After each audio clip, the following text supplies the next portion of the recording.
Good evening, everyone. I am your host and instructor, Laney Shaughnessy, and welcome to Spindle TV, your best source for CNC CAD/CAM training videos. Spindle TV is brought to you by Digital Wood Carver, inspiring your creativity and providing you with the tools to create your own unique masterpieces.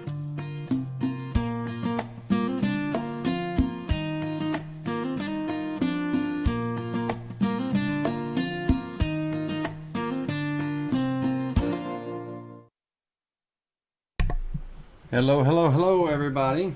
I want to welcome you to this orientation training. Thank you for all coming out. Thank you all for coming out, should I say. And hopefully, I see we got a whole large group here, so even some of the oldies but goodies, you know, you guys that are, been around for a little while, even you came in and joined us this week, for this orientation training. So that's awesome. Hopefully everybody is having a good evening, and hopefully this will be an informative orientation. We're going to walk you through your Vectric V-Carve software, whether you have Desktop, Pro, or Aspire. We're going to walk you through and get you orientated to the software and how to set it up and how to use it.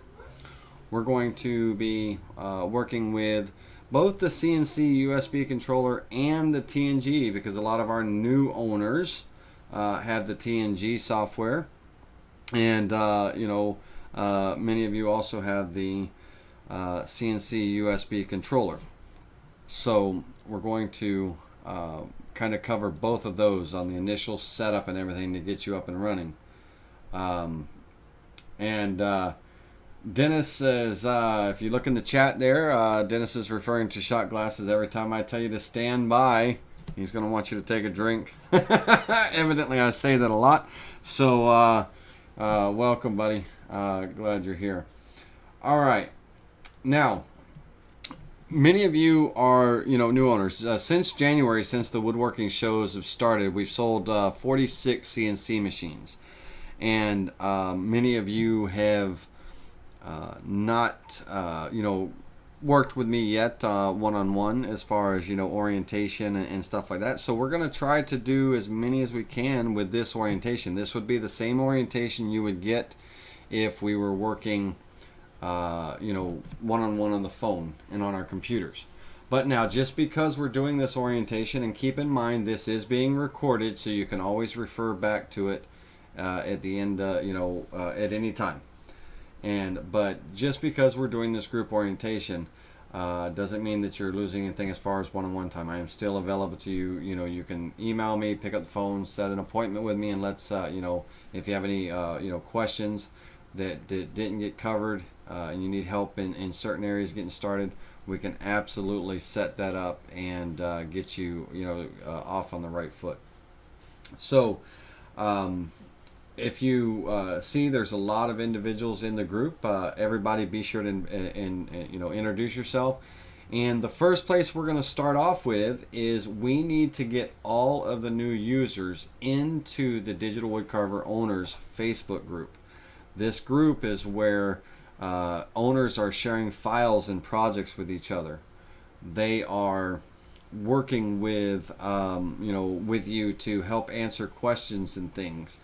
They're showing projects that they're making, and those pictures, that picture gallery on the owners group is just an inspiration, very inspiring, showing you the things that can be done, that are being done. And also the group is where I would be posting links to these videos and training classes. Typically our training classes are every Monday and Wednesday from 7 to 9, but there are some times where travel schedule or something would interfere, and we just don't have we didn't have that class. It was either postponed or canceled or something, and I try my best to let people know. Last night we were supposed to have a class, and luckily someone was nice enough to reach out to me and help me post in the Facebook group that class was canceled because I was actually stuck on the highway. And the group is a wealth of knowledge. So let's talk about how to get in there. So the first thing we want to do is we're going to move on over to our screenshot our screenshot, and let's start screen sharing and show you where we're at. All right, here we go.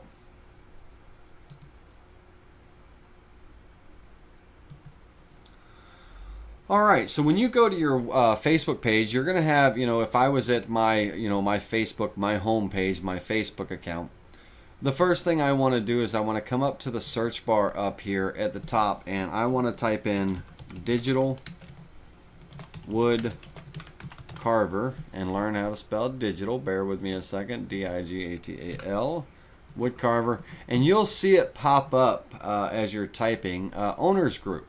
So Digital Wood Carver Owners Group. And so you'll also see a Digital Wood Carver Owners. Now this is kind of a main page for Digital Wood Carver Owners if there's some kind of announcement that wasn't being done in the group.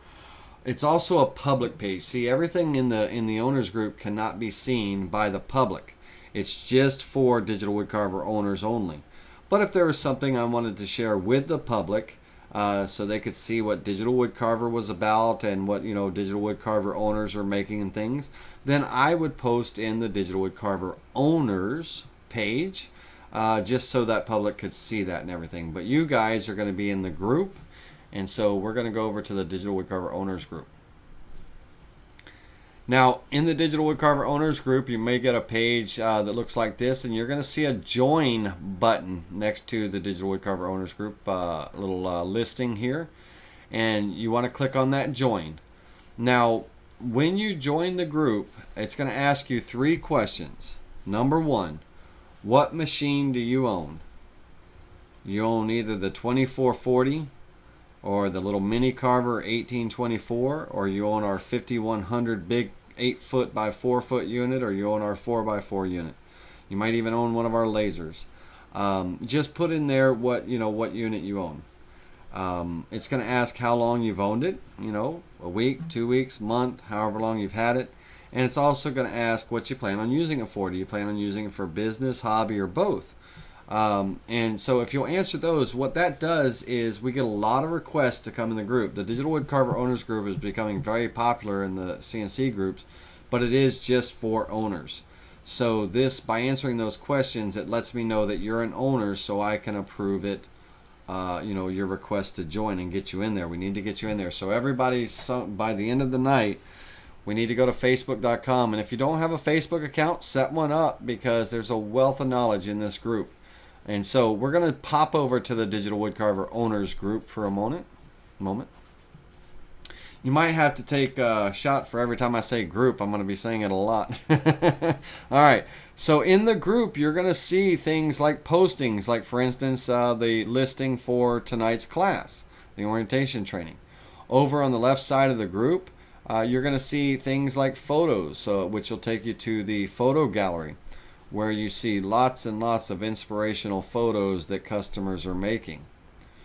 You'll see files. The file section is awesome because customers are actually sharing project files, tip, trick, and idea files, little accessory files and things that they've come up with. They're sharing these files for you guys and girls out there to, explore, make, and all of that stuff, which is awesome. And then we also have a video section. Now in the video section, you're going to see videos that customers are posting. A lot of them are going to be question type videos. They're wanting to know something. But some of them are instructional in a way where they're telling you about the type of paints they're using. They're telling you about, how they approach craft shows and stuff. So there's some of those live streams that the owners are doing. And then of course they're sharing little videos of their CNC carving and and different things. So in the video section, there's a few videos there for you.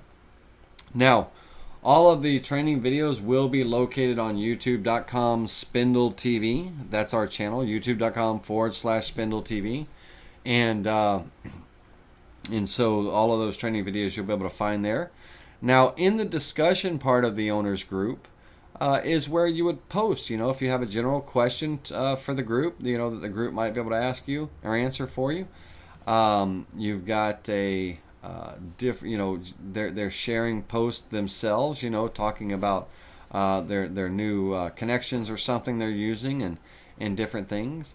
Dennis, here's an example of him showing a quick how TNG is working for him to make some parts of a chair. You know, so a lot of neat stuff. There's a whole wealth of knowledge in there, so definitely take advantage of that. All right, so Digital Wood Carver Owners Group in the search bar. Click the join button, answer those questions, and I will come in and manage the group and get you approved to get you in there and stuff. Okay, so that's the first part, getting into the Facebook group, because that's where a lot of the action happens.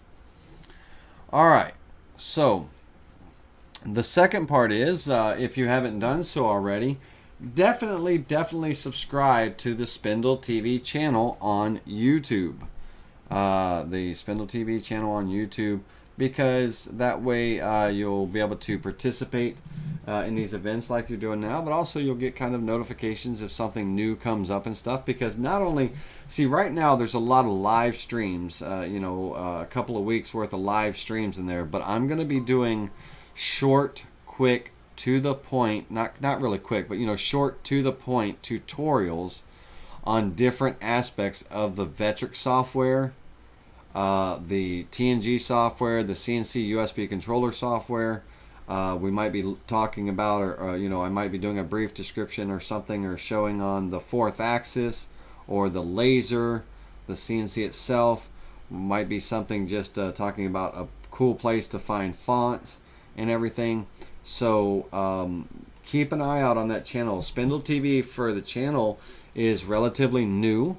We used to use a program called WebEx, and we have 30 or so videos, classes that are being migrated over to the Spindle TV channel. So the Spindle TV channel will be populated soon, and we want to keep an eye out for that, and especially since the Monday and Wednesday classes, that's where I'm teaching.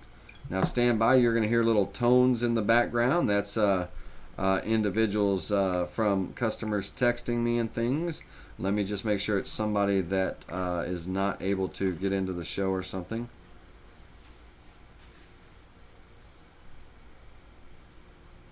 All right, so that is...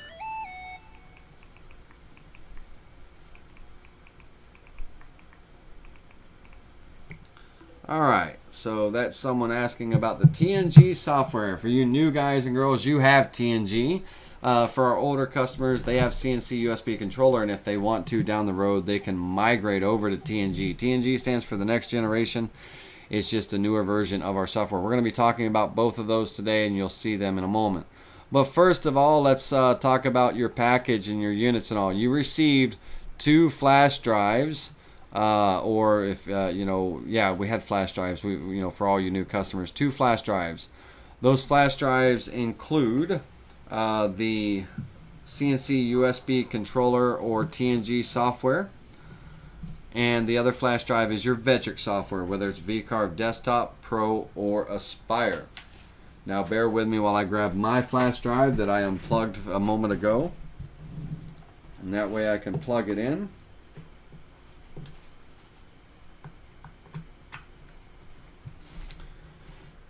And if all goes well, my computer will recognize that flash drive. Let's look at my PC here.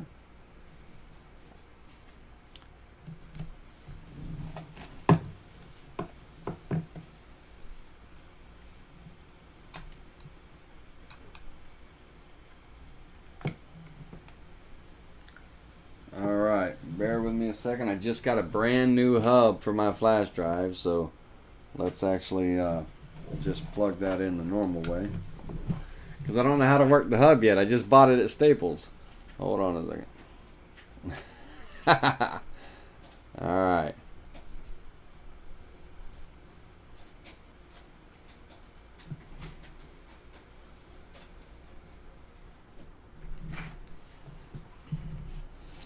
All right. So on your flash drive, you're going to have files.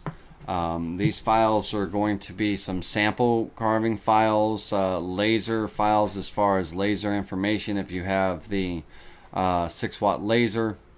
It's going to have some probe files, spindle. If you have a spindle instead of a router, there's going to be some spindle information. And then you've got either your CNC USB controller or your TNG software folder. You also have a Vectric Post folder as well. This is where you can find files like the tool sets for your tool database in your Vectric software that you can import in. If you have a laser, you can find those laser tools and post processors, but also a little text document that tells you what post processor you want to be using in the Vectric software. So you're either going to be, if you have an older version of the Vectric software, which if you're new you don't, you have V9. But our older guys and girls, they have the choice of either using the G-code inch dot tap post processor or the Digital Wood Carver inch dot tap. And we're going to talk about where that goes. I just want to tell you where that folder is. It's in the Vectric Post folder inside your flash drive. Now this flash drive would most likely be a little gray and black flash drive, or it could be a red flash drive, but I think most of them are gray and black in color.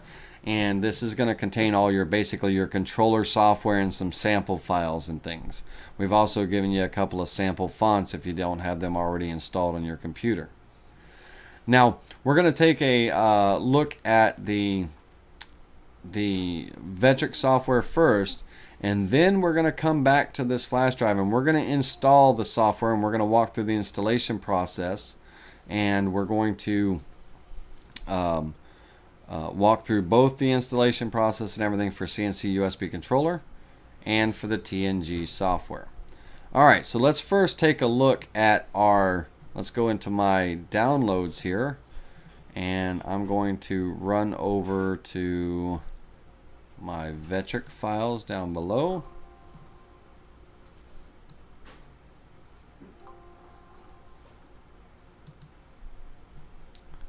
Let's see here. Where is my V9? Right there. Alright. My V9 is a zip file, so we're going to extract that real quick. Yours will already be extracted.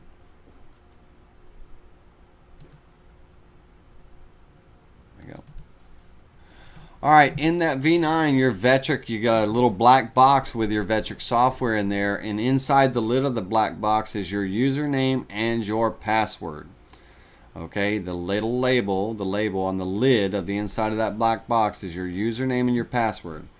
But when you put that disk in, or that flash drive in, you're going to have some options on that flash drive, and one of them is start.exe. So we want to go ahead and we want to run that. Now when we run that start, we're going to get a screen that pops up, and on the screen we have two options here. One is installing the software, two is installing the clip art. So if you've already taken charge, and you've had your machine for a little bit and you've installed your software but forgot to install the clip art, be sure to go back and do that, because that's all of your models and everything. Now this applies for desktop, pro, or Aspire. Okay, your desktop, your pro, or your Aspire. This is the same screen. They might be different colors. You have a blue, a red, and kind of a light blue. But we want to install those. Now desktop software comes with about 350 models. VCarve Pro comes with about 450, and then the Aspire comes with about 1,500 different clip art models and things. And so you want to make sure you install those. Now, installing the tutorials, this is just the video tutorials. We can watch these online in the Vectric library. So we really don't want to take up a whole lot of space on our computer, and you may not want all of the tutorial files to take up that space on your computer. And so I tend to not recommend installing the tutorials, just the software and the clip art, because tutorials we can watch online. Okay, and we can always browse those tutorials, and we'll be able to browse those later. So the first thing we want to do is we want to click on install the software. Now it's going to take a moment to start. And when just don't keep clicking it and everything. Just double click to start and let it just wait for it to kind of start up. It's going to ask the for permission to start or to make changes to your computer, should I say. It's going to say, do you want to allow Vectric to make changes to your computer?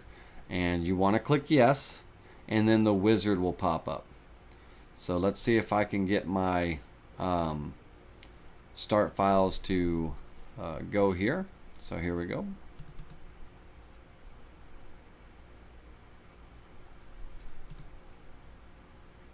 All right.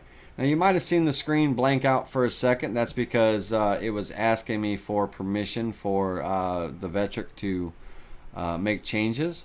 And once I clicked yes, now it comes up with our menu.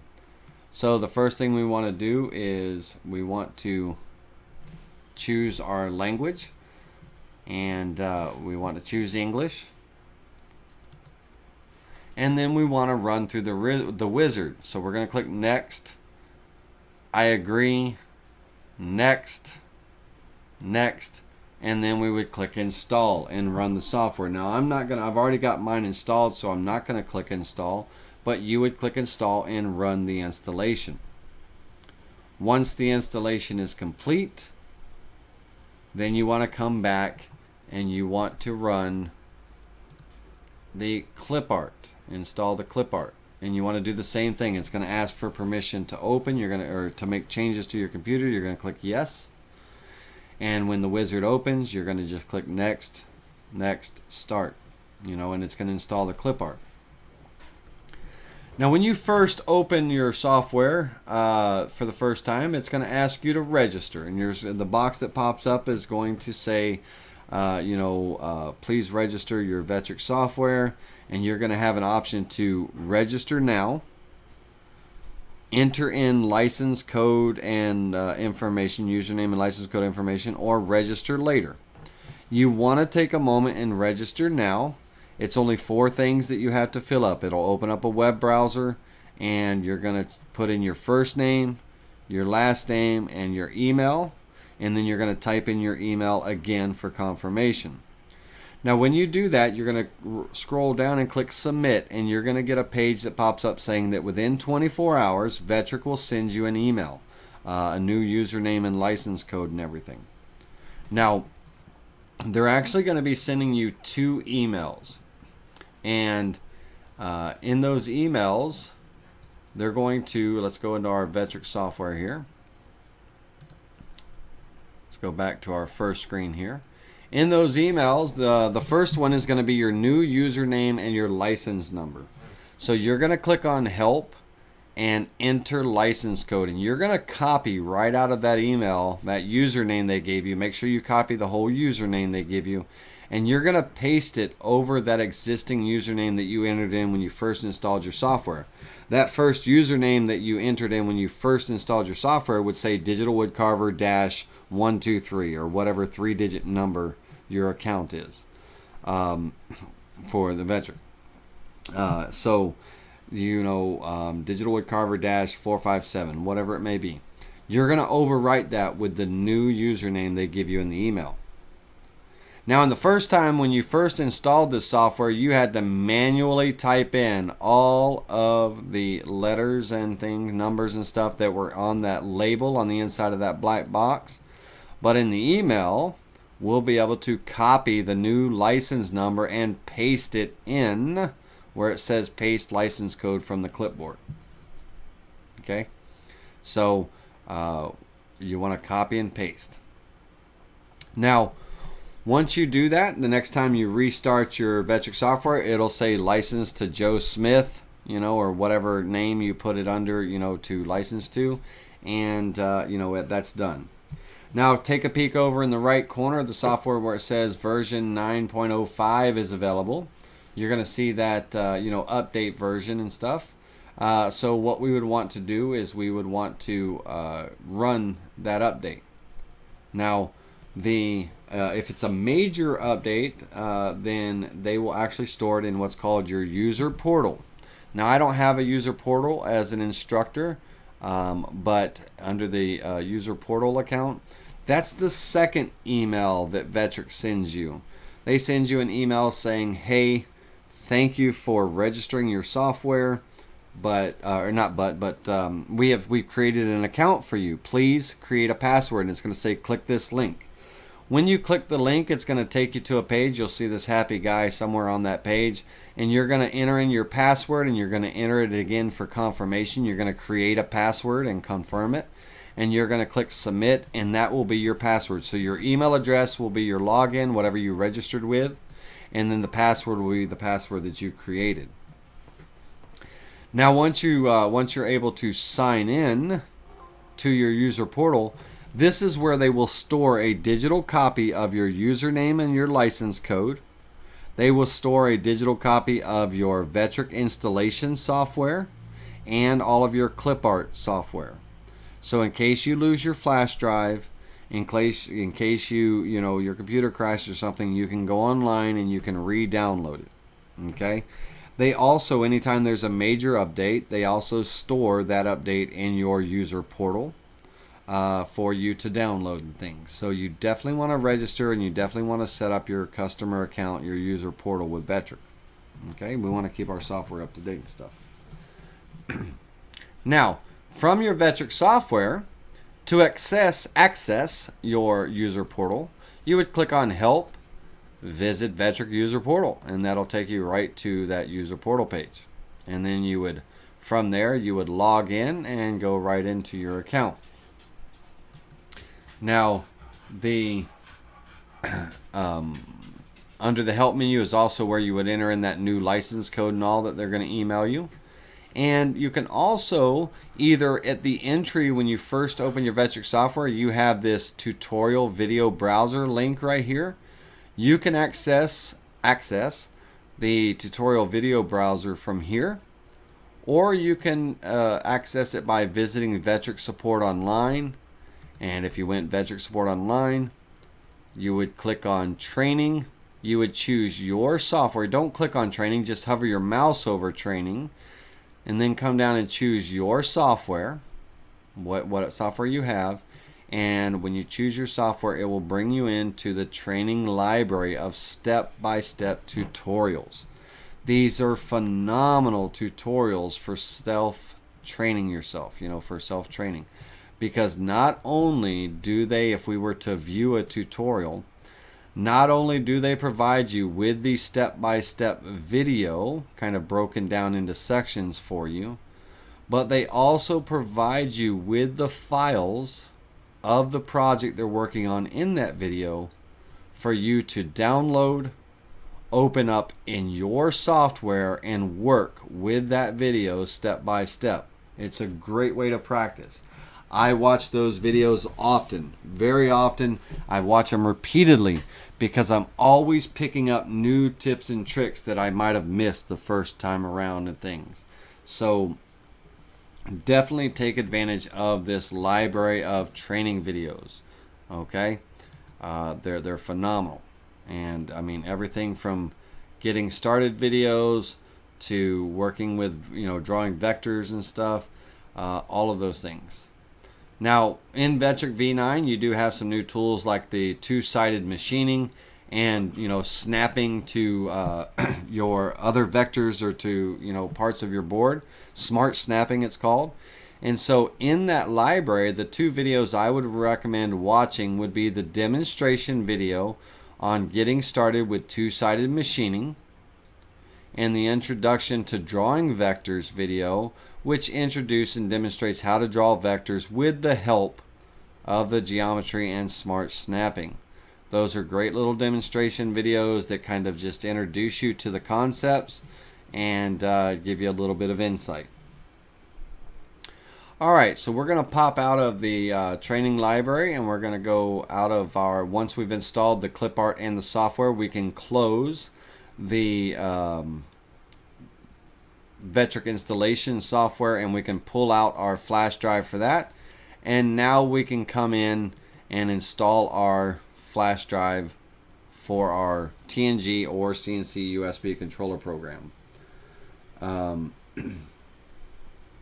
the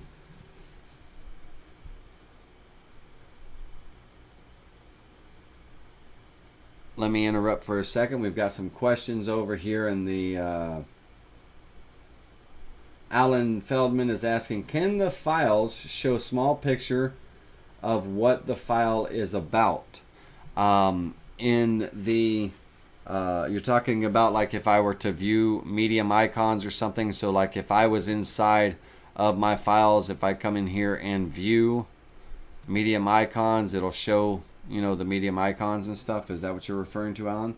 Or are you referring to the clip art files? The clip art files does show you thumbnails of the clip arts and models inside the Vectric software.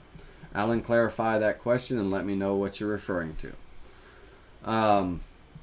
Let's see here. Wayne Henniker.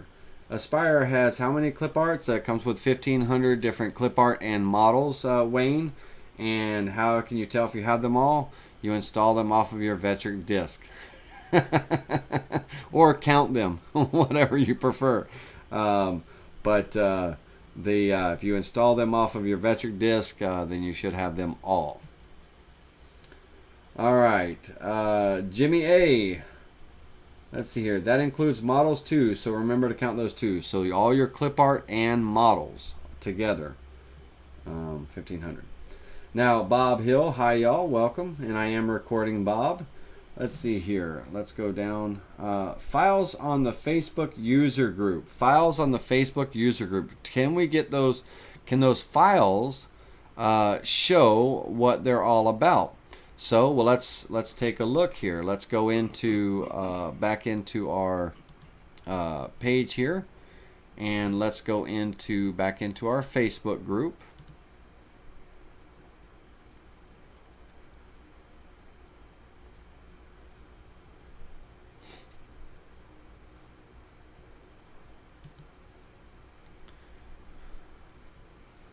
Vanessa Robinson, phenomenal woodworker. You're absolutely talented. All right. So if we go into the file section of the group,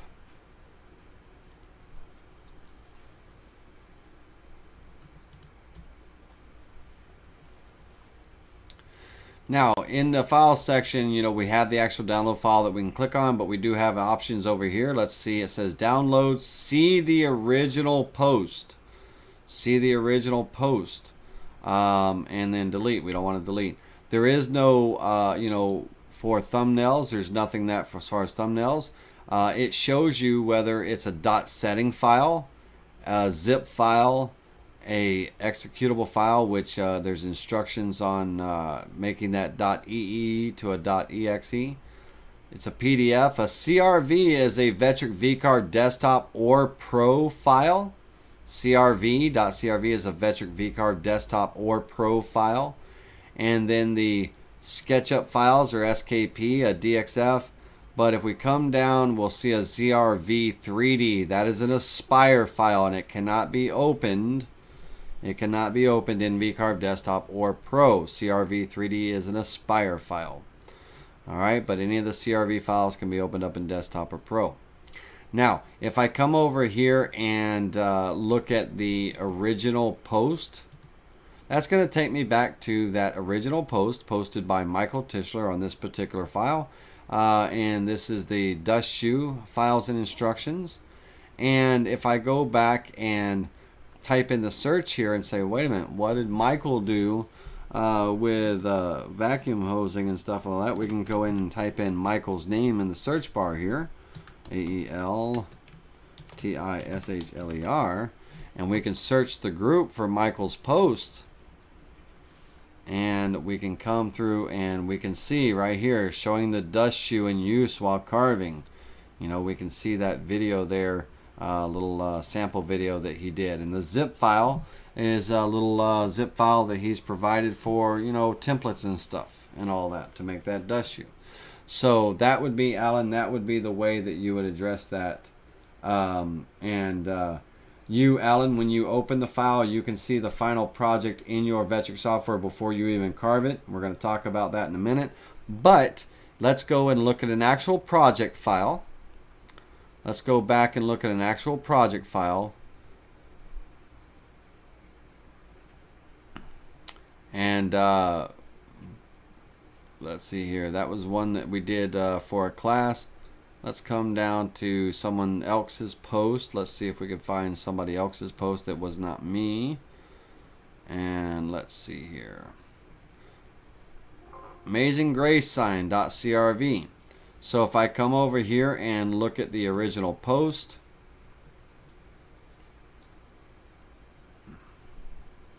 this post was Doug Henniker, or Doug, I'm sorry, Tankinger. And if I copy his name here and click on paste, we can come in and we can look down and see if we see Doug's Amazing Grace post and where he posted the picture. So we can kind of look through and see if we see Doug's Amazing Grace. So as it loads more results, we can come down and find that post, there. We can also do a keyword search for Amazing Grace.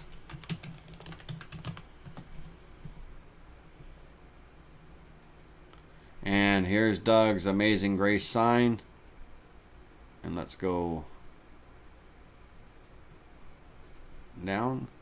So we might not see it in there, and if we don't see a post where we post the picture, we can always check out the photos, because all of the project photos are on here in most cases. And so we can scroll down and find Michael's original post for his Amazing Grace sign. So one way or another, Alan, you'd be able to find it, buddy Ro. All right.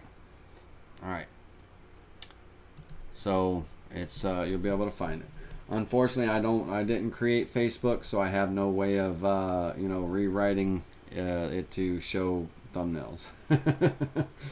All right, CRV files cannot be opened in Aspire. Wayne, did I say that, sir? CRV files can be opened in Vectric VCarve Desktop and Pro. That's what those are files are. Those are desktop and Pro files. Because Aspire is bigger and badder and better than, not better, but bigger and badder, and it's the top of the line of the Vectric software, of course you can open a CRV file in Aspire. But you can't open an Aspire file in Pro or Desktop, because Pro and Desktop is lower than Aspire. You can open so you cannot open an Aspire file in Pro or Desktop, but you can open a Desktop and Pro file in Aspire, because Aspire is the top of the line and it has all of the tools of Desktop and Pro. All right. And all right, Wayne, CRV only can be opened in Aspire if I am right. All right, Dennis, CRV is a Desktop and Pro file. Desktop and Pro are CRV files. CRV 3D files. CRV 3D files are Aspire files. Okay? CRV 3D are Aspire files. Okay? Alright. So now, let's go in and go back to our flash drive here. And let's go into our installation software and let's install our software. So the first thing we want to do is we want to open up, you've got an installation video here on the TNG software telling you how, step-by-step video showing you how to do everything I'm telling you now. If you wanted to review a recap, this is kind of a direct and to the point of installing your TNG software. But the first thing we're going to do is we're going to double click on the folder and we're going to go into the application and we're going to run that application. You're going to double click on it. And we're going to, it's going to ask for permission to make changes. So you guys might see a black screen. You guys are going to see a black screen for a moment while my computer asks if Planet CNC can make changes on it. I had to click yes. And then we're going to get into the installation wizard. We've got run application after install check. So we're going to click on next and install. So it's going to go through and it's going to install the TNG software on your computer. David Kinsey, very good point, buddy Ro. When creating an Aspire file, you can actually save that Aspire file as a CRV when you're saving it if you want to share it with someone that has Pro or Desktop. So now that Planet CNC has finished installing, we're going to click on Finish and your software will load. Now the first thing is you will not see this neon green background. Let's take the settings and go back to the dark background here. When you first install your software, you're going to have this gray background or this gray, outline on your TNG software. And the first thing that we need to do is we need to install the settings. Now before we can install the settings, we need to go back to our flash drive and go back to that main TNG software folder and our setting file, DWC TNG 1818.setting for the 2440 owners and mini DWC TNG mini setting file for you mini carver owners. So you're going to grab that dot setting file and you're going to right click and copy. Now as I right click, my computer is going to pause for a moment for me. It won't for you, but it will for me because I have my broadcaster running and to do this live stream. So we will allow that to open up here in just a second. While that's opening, can TNG be ran on a 32-bit laptop? Yes, RC, it can. You can run TNG. You can run TNG in a 64-bit or 32-bit. It installs both of them when you install your software, and it installs both of them, and you can choose one or the other. Okay. So once again, if I right click,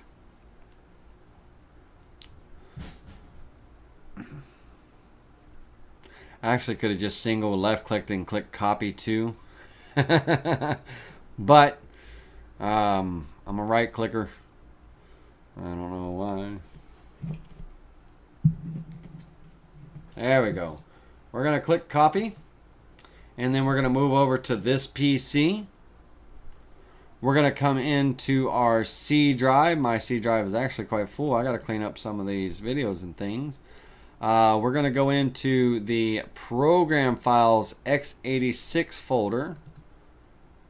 In there, we're going to scroll down and go into the new Planet CNC folder. Let's go up here so you can see it, Planet CNC. We're going to go into there, and anywhere in white space, we are going to right-click and paste.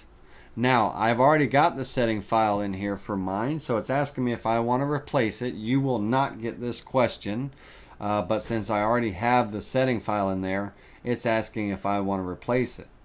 And so I do not want to replace it. I have my setting file in, so I'm just going to hit, for me, I'm going to hit skip. But you would just go ahead and, paste it, and then it will show up in this folder. Okay? All right, so once we've done that, we're going to navigate back to our flash drive. And on your flash drive, you are going to have a text document that is going to be the license code. Let me grab a license code real quick so you can see what that looks like. So stand by for one moment. I'm actually going to pull this off the screen while I do that so the license codes are not public.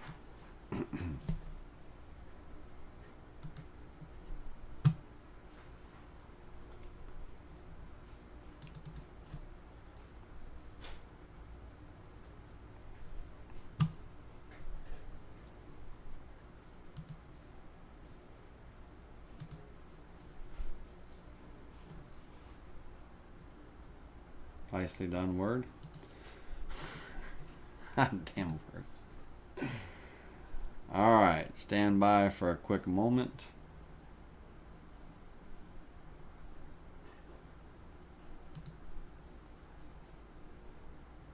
You guys and girls are going to get the pleasure of looking at my face for a moment while I pull up this license file because it's wanting to open up in the screen. So, somewhere over the rainbow.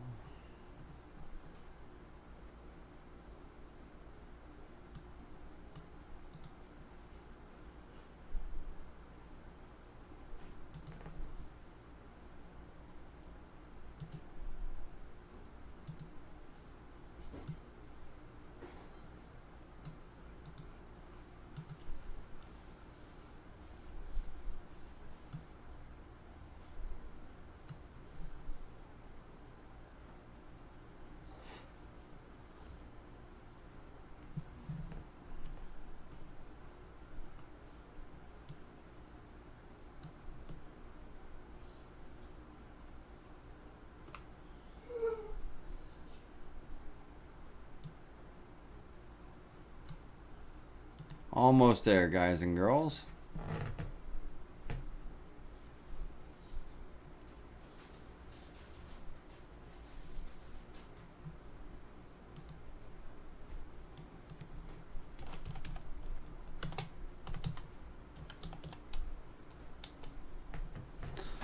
All right, so back to where we were. All right, in our flash drive,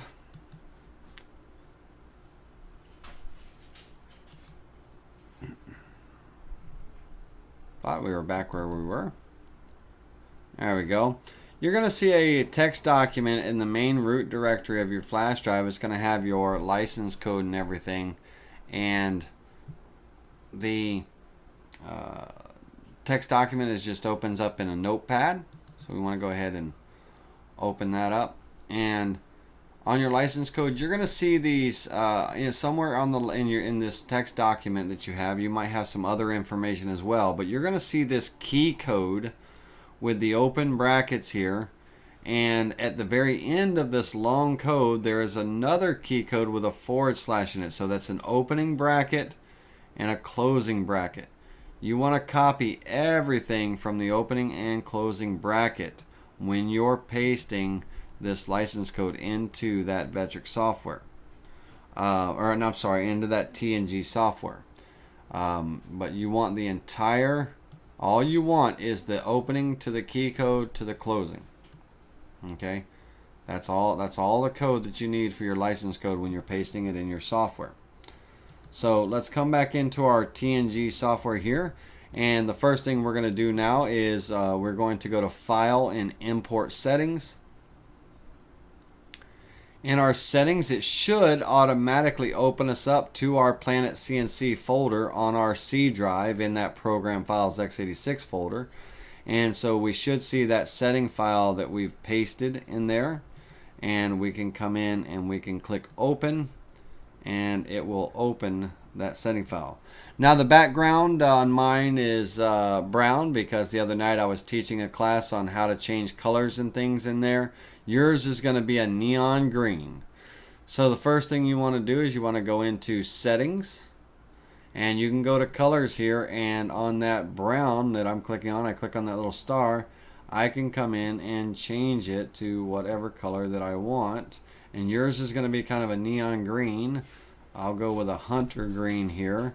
Click on that star again, and we can click OK, and it will change that background color to whatever your little heart desires. There's no special color it has to be. Now what the good thing of that is if you have a fourth axis, you're going to have two settings. You're going to have the mill setting when you're working on the table. You're going to have a fourth axis setting. And so you want the background color to your mill setting file and the background color to your fourth axis to be two different colors. That way you know visually what setting you're running in, so you don't make a mistake and try to run a mill job while the machine is in fourth axis mode. Because the axes and everything's changed. Now, before we go any further with this, we have to install or connect to our CNC machine with our USB cable. So I'm going to go ahead and plug into my controller box.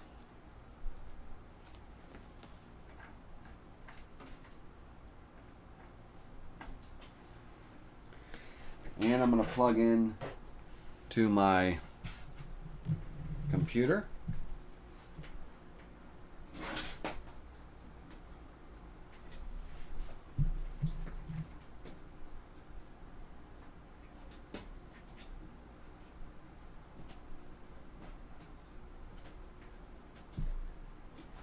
I bought a new hub so I wouldn't have to bend down under my desk to plug in my cable, but again, gotta learn how to work that thing.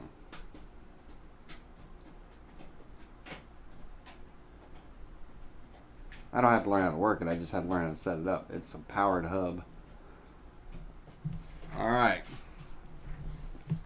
Now, Once we're connected to the software, you're going to see that we had a slight flash on the screen, and we've got this gray light here down in the bottom, this gray LED, meaning that we don't have any kind of connection yet.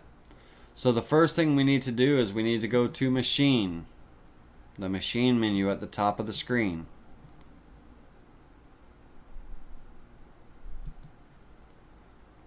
Machine,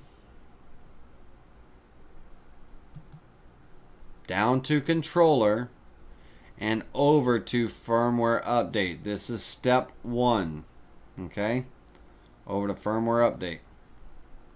It's going to say USB controller V1 with your serial number will be updated.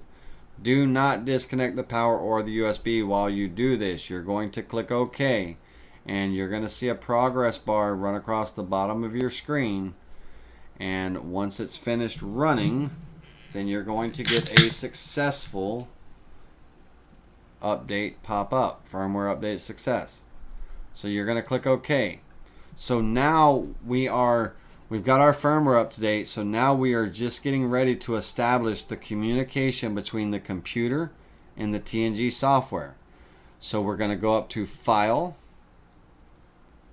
Settings, Connection, the second option in the Settings menu. You're going to see under the word simulation, you're going to see your license board here. You're going to double click on that, and that's going to put it up into the primary controller box.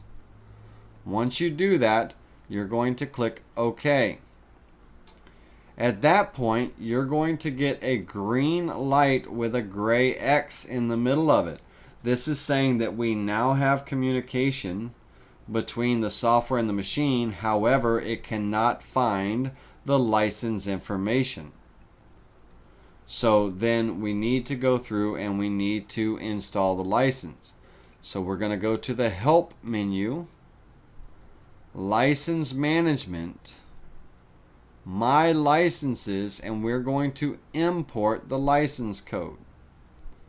So stand by while I do that. Let me find the license code for this particular controller that I'm using as an example. 11637. Stand by one moment.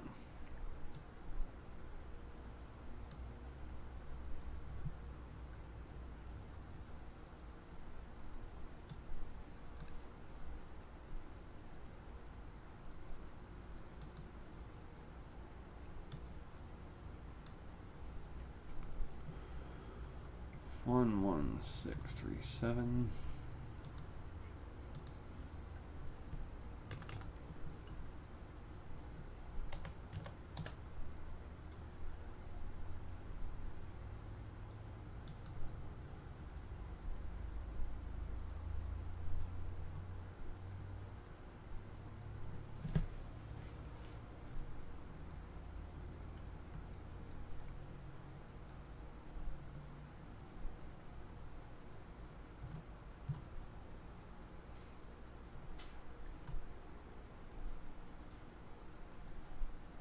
Okay, so right now this is a perfect opportunity. 11637 is a CNC USB controller box, and so we will not have a license code for it because we would be migrating from CNC USB controller to TNG. So this is a perfect opportunity to show any of you guys and girls that are in the classroom about the migration process. Everything that we just did applies. Step 1, update the firmware. Once you get a successful update, step 2, go to this settings, click on connection, and double click on your controller to put it in here. Step 3, we go to the help menu, license management, and activation code generator.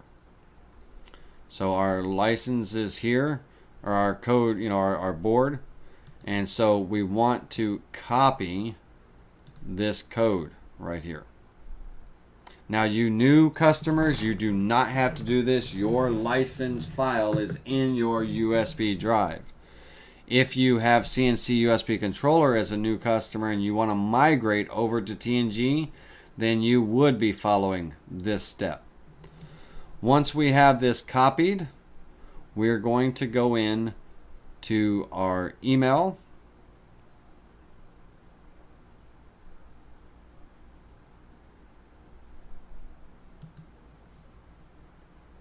Set this aside for a moment.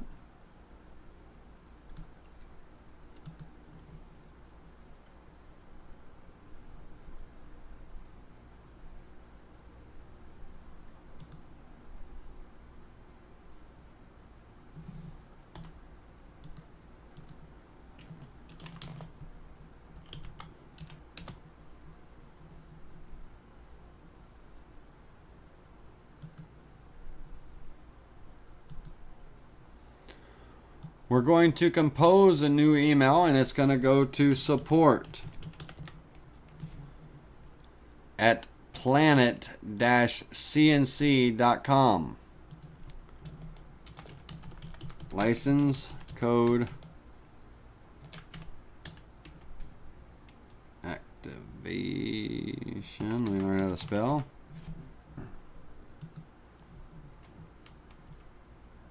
Activation key request, and I have prepared a template for you guys and girls in the Digital Wood Carver Owners Facebook group.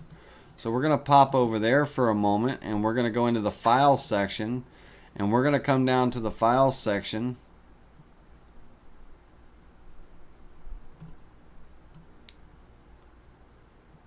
We're going to click on See More.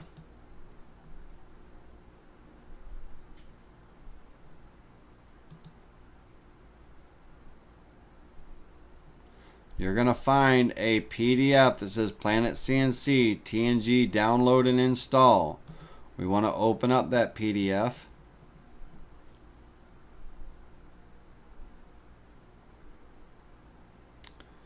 Alright, we're going to scroll down all the way to the bottom. These are step-by-steps on how to do this process, by the way, ladies and gentlemen. But we're going to click on this, and we're going to copy all of this. We're going to copy it into our email template.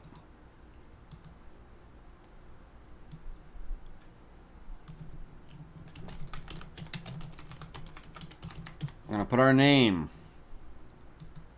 on our license code. We're going to come in here and we'll get rid of all of that. We're going to click on paste. Now, of course, I like to put a little space in there.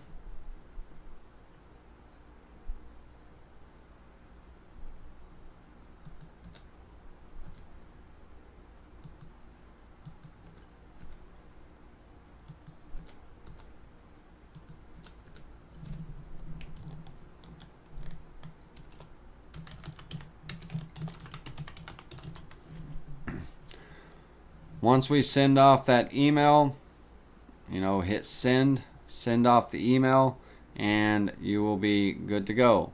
So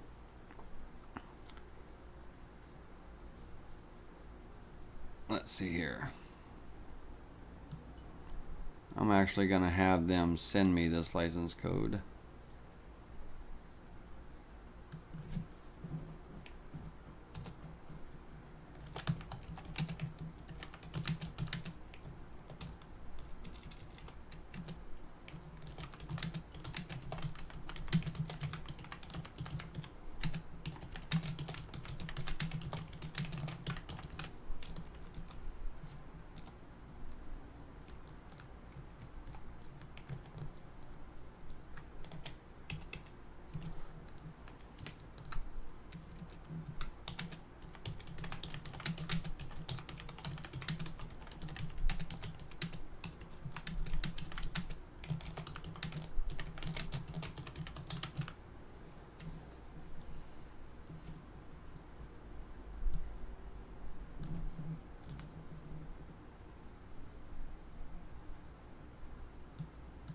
got to reword this because it's actually an email coming from me and not from you guys.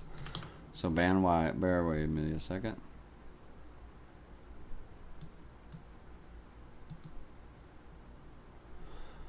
Alright, so I'm going to send that off.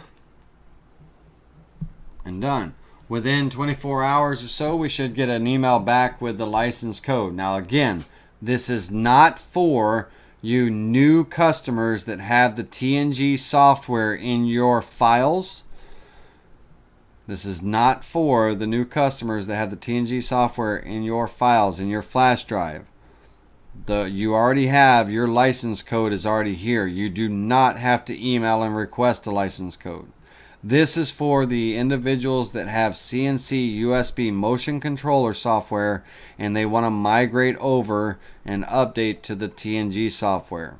They would follow this process. So please do not get confused. Alright, so we're going to go ahead and minimize this out. Now once we get that license code and everything, we would come into the help section, license management, my licenses, and we would paste that code that they give us right out of the email. We would copy it out of the email and we would paste it in. Okay, here. You want that key code that they give you. Open and close brackets of the key. You would click OK and you would be done. Okay?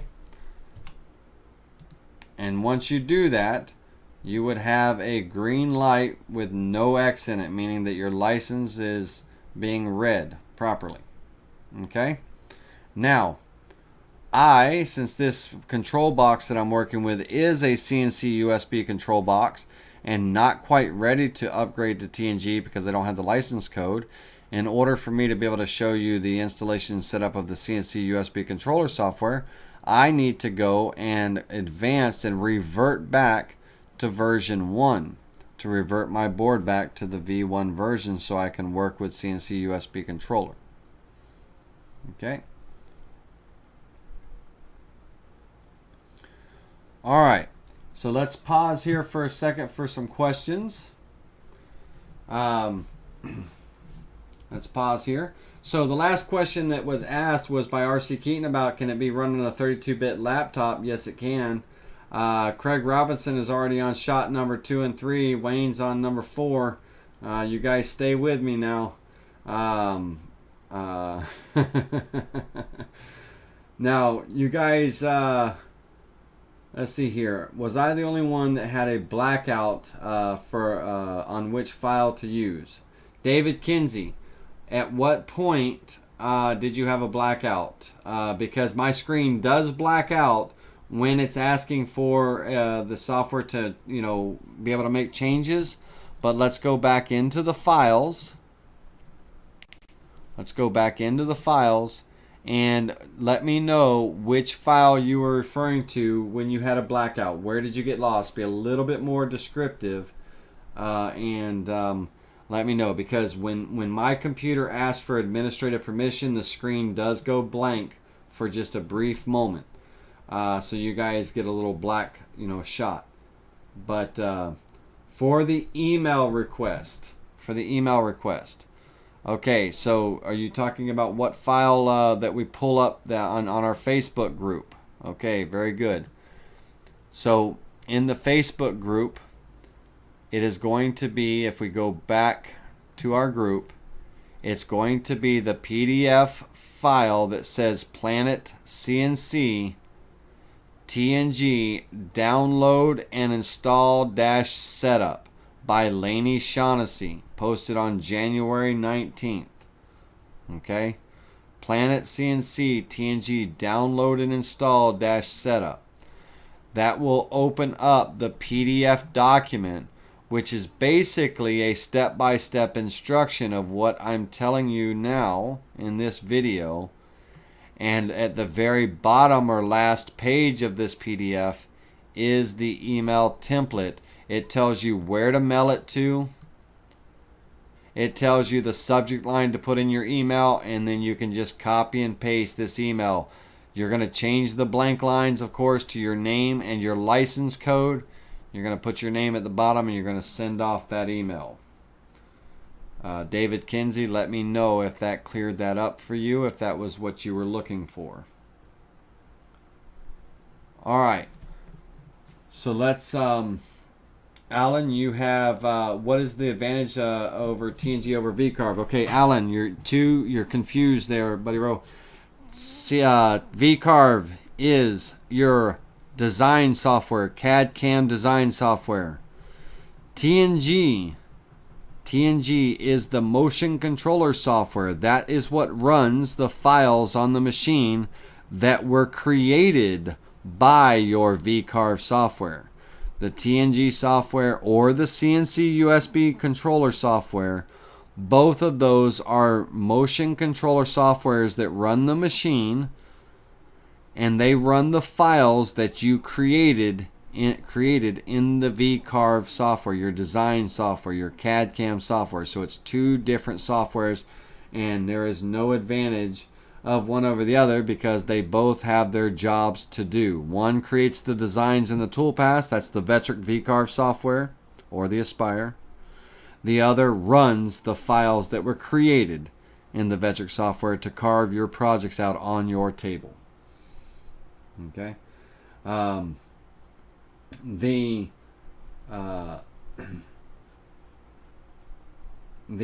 Okay, so you meant the CNC controller. There's a few advantages. One is TNG stands for the next generation. It is the update of the CNC motion controller software, CNC USB motion controller software. In the TNG software, they've given you a little bit more control in the back end as far as settings and control and things.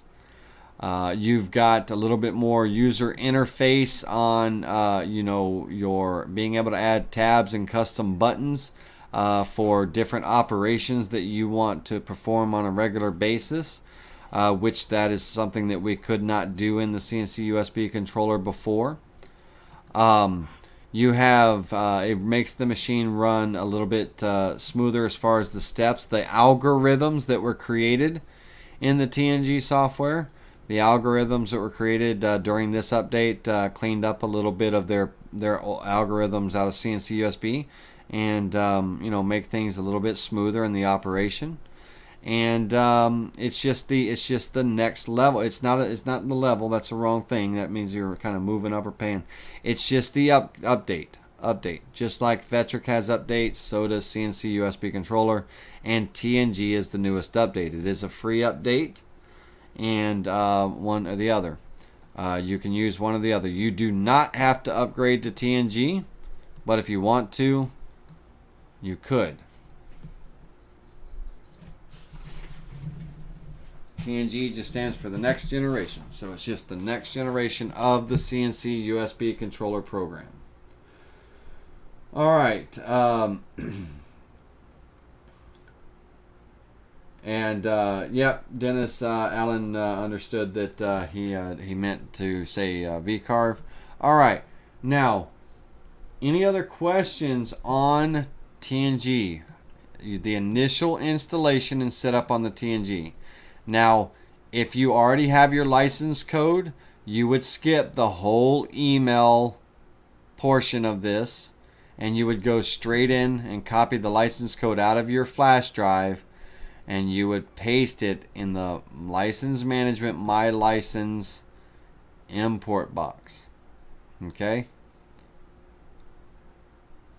All right. I just don't want you guys to get confused.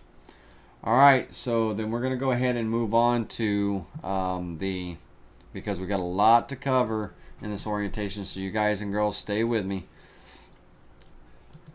We're going to go ahead and close out of the TNG software, and we're going to come in to our flash drive again.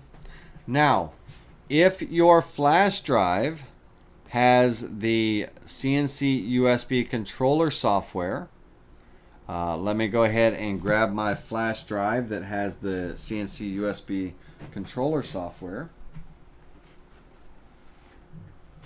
so you can see that process from start to finish.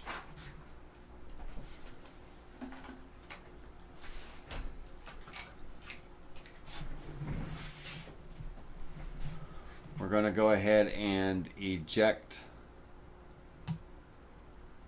this flash drive.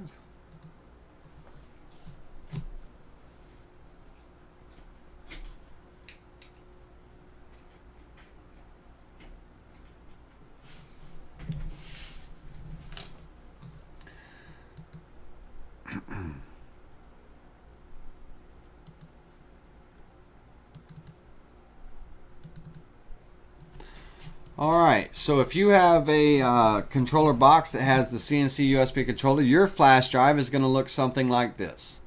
You're going to have your CNC USB folder instead of the Planet TNG. You're going to have the all the same, you know, project files and samples and everything, and you're going to have your license code text document for your CNC USB controller. With this, we would open up that CNC USB folder and you're going to have your setting files in there. Now, if you do have a fourth axis, you have two setting files, DWC mill and DWC fourth axis. We want to, out of this flash drive, we want to copy both of these after we create and run our installation software. Our installation software is located in the CNC USB folder that has 2017-0110 on it. We would run that execute setup file. Again, you're going to get a blank screen for a moment while it asks for permission to run.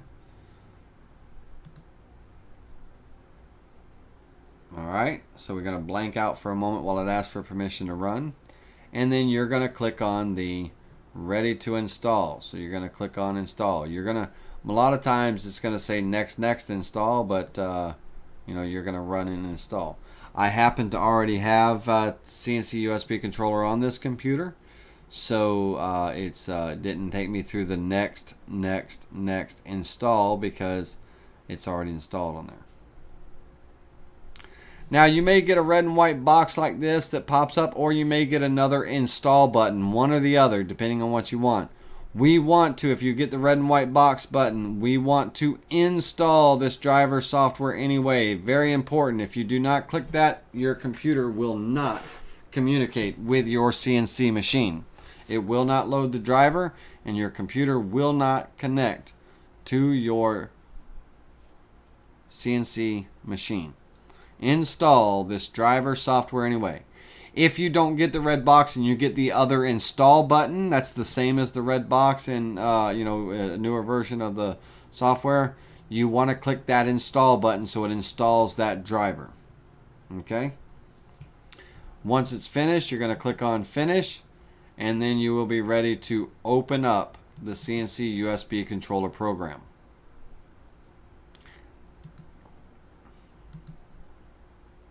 Going to see another little blank out while it asks me to if it can make changes.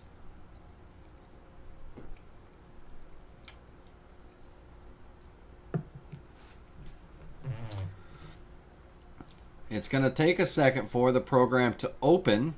While it's doing that, while it's opening, well, it's almost done, so it's about to open here in a second. Alright, now let me strip this back to the basics. Bear with me a second.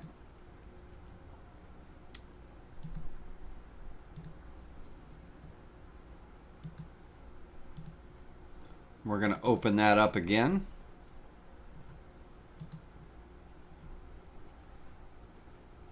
Because the wood grain background is what you will see after you install the proper setting file. When you first open your software, you should have some kind of translucent white background, and of course I pulled the same file back in. You will not have the wood grain background in your software when you open it. It will be kind of a grayed out, translucent type of background. That is not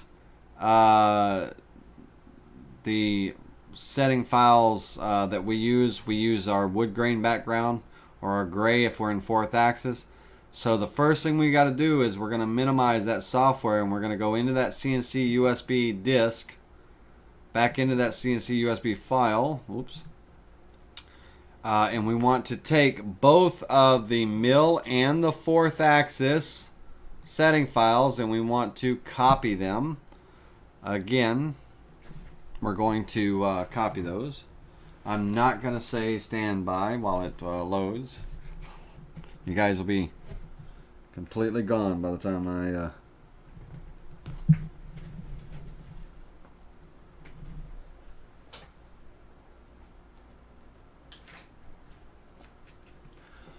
Alright, so we're going to click on copy. We're going to go over to this PC on our computer. Okay, this PC. We're going to go into the C drive. We're going to go into the program files, x86. All this should sound familiar because we just did it a moment ago. But instead of going into the Planet CNC folder, which is for TNG, we will be going into the CNC USB controller folder that we just installed. We will then right click and we will paste. I'm going to replace the files. It's going to ask for continue. It's going to ask for permission, administrative permission to paste the files. You're going to click continue. And it will paste those files in the software. Okay? Or on your computer. Now, in the controller software, we're going to go to File. Let's maximize this up so it takes up the full screen. We're going to go to the File menu. Let it reset the windows as it maximizes. You're going to see it flash all around. There we go. File. Import settings. Very important. Import settings. It should automatically open you up to your C drive, program files, x86, CNC, USB controller. Should automatically open you up to that. Okay? And we want to, if we're working on the table and we're carving, we want to open up the DWC mill 617 setting files. Now, if you have the mini carver, ladies and gentlemen, if you have the mini carver, your setting file, your mill setting file will say mini.settings. Okay? That's the one. If you have the mini carver, you want to import the mini setting file. Alright? You will not see the regular setting files if you have the mini. We do have them separated to make things a little less, convoluted. But we're going to open up that setting file. We're going to click on the setting file and click open. Now, in the controller software, when you're in mill mode, you have this brown wood grain background. This is a visual identifier that you have the proper setting file for the machine open and loaded. We do not want to turn on our machine without having this setting file loaded, because our router will turn on as soon as we hit the power button, and you could, risk damaging or cutting into your table, or, so do not power up your machine until you install the proper setting file in this software and you have this software open. Okay? Now, if you're transferring over to 4th axis mode, you're going to go to File, Import Settings. You're going to import that 4th axis setting, and once it loads, you're going to literally exit out of the program and you're going to restart it. You're going to restart it.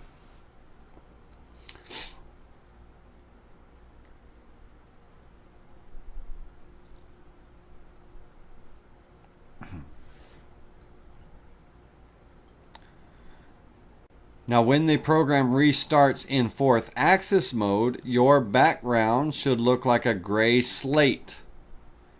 Like a gray slate, or aluminum, whatever you want to call it, gray slate or like a dull aluminum.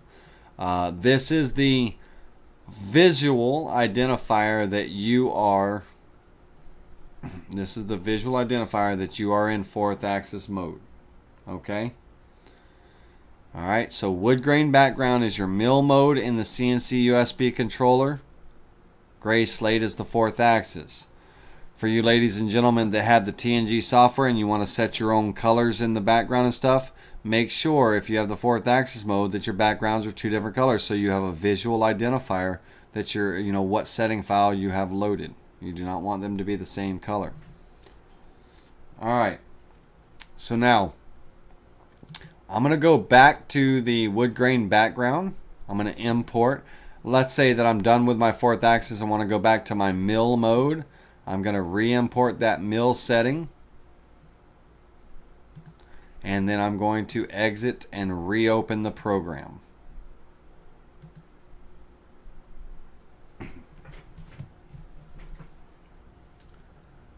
Alright, let's get a shout out. Are you guys and girls still with me, or have I put you to sleep yet with my slow, boring talking? I'm trying to not be too fast. I'm trying to not be too slow. I'm trying to be just right, like, some porridge, so that you guys and girls can follow along. Let me know you're still with me. Let me know that Dennis hasn't drank you under the table. I do not encourage drinking and operating your CNC machine. Dennis is... bad habit. I'm kidding, Dennis. No, it's all in good fun. I do say stand by a lot, and Dennis prefers to sit, so I gotta start coming up with a different term when I want you guys to hold on for a moment. Alright, once we're back in that wood grain background, now we need to actually connect this software to our CNC. We got to get to communicate. If you ever open your software and you see all these buttons are grayed out down the side and across the top, that means there's no communication between your CNC machine and your controller software. So the first thing that we want to do is we want to come over here to the machine menu, almost similar like we did earlier, but this time instead of controller, we got the word firmware. We're going to click on the reset controller. You're going to see a green bar cross along the back side of our controller across the bottom, and we're going to come in and we're going to go into the firmware and we're going to update the firmware. Now, this is a common occurrence. If you get an update fail, do not panic. You can call me, you can do whatever you want. This just means that the firmware, because there's no communication going between the CNC machine and everything, that it failed to send that signal to update it. Now, the reason why on this controller box that my firmware would fail is because I just transferred it over to TNG, and I got to make sure I get that revert back, to CNC USB controller. But on you, when you plug in your USB cable, you're going to get the happy tone that a new device has been installed. When that new device is installed, you're going to get a pop-up box saying please update the firmware to whatever number, 2017011010. And you're going to click on that, and then it's going to go through, and the last step it's going to do, it's going to ask for your license code. Now notice no serial number here is listed and things. That's because I have not updated my firmware properly, and I've got to go in and update it. So let's go ahead and reset that controller again.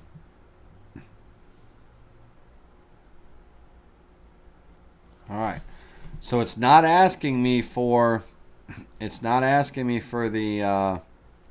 the controller or to update my firmware. So I'm going to go back into my driver on my CNC USB controller, and I'm going to rerun that driver file.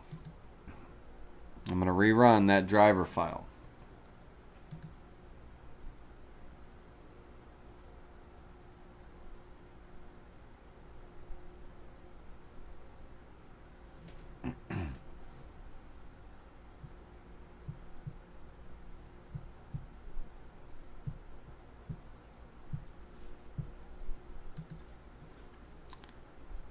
Alright, by running that driver file, I should be able to come in and reset the controller. Actually, might have to go back in and revert that board back. Stand by one moment, please. Let me go back into that TNG.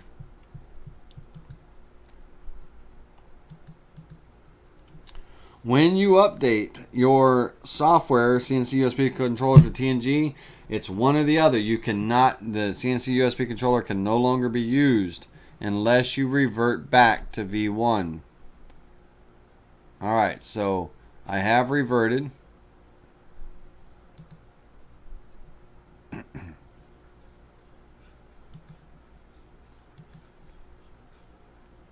Okay.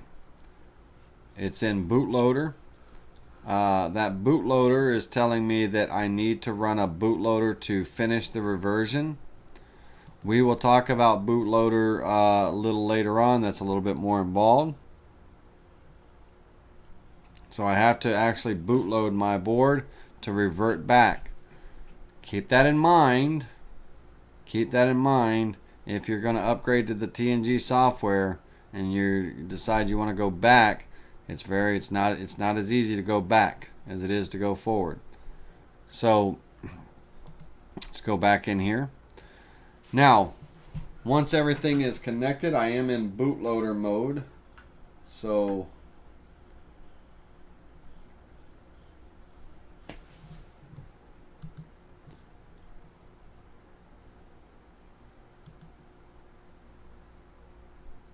stand by.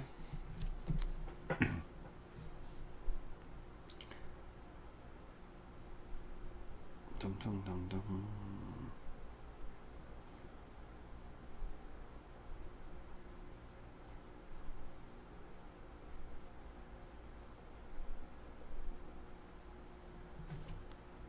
Okay.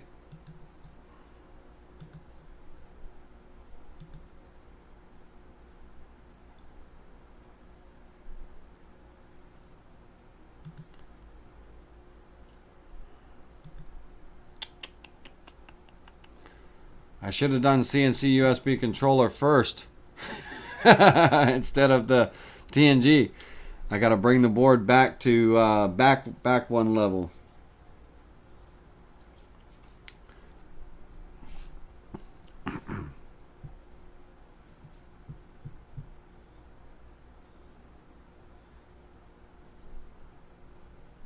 There we go. It's bootloading now. So once this firmware update goes in, that's what's running right now is the firmware update. Once the update goes in, then it will show me my license number or my serial number and everything, wanting for the license code. There we go. You'll get the firmware update successful, and then you should see on your controller board, you should see your controller board number, activation code, let's call it, and your serial number. Now, once we do that, we have to paste in our license code here. Okay? Got a little bit of buffering while it was updating.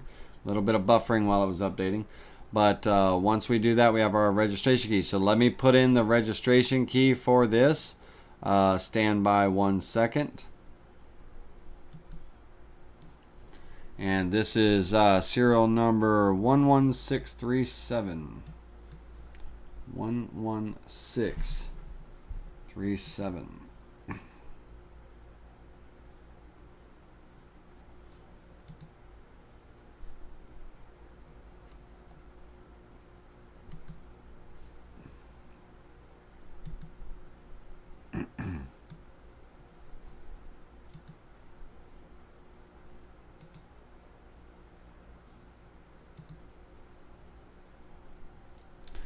Stand by momentarily. I'm trying to locate my license 11637.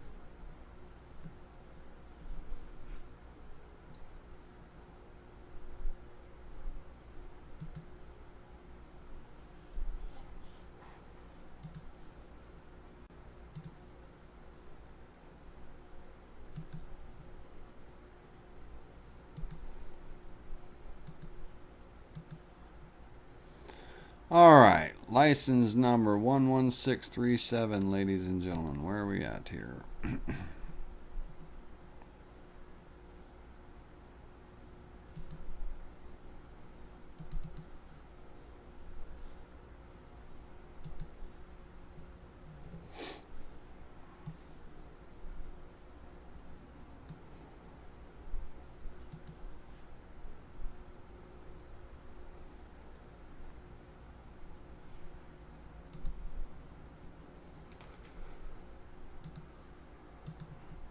11637. All right.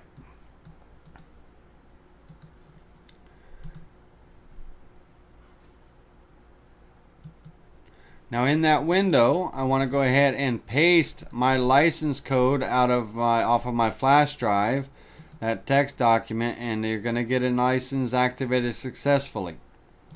Okay, once you do that, all of your buttons should light up and be nice and colorful like the rainbow. Alrighty. And now you are completely connected to your CNC machine.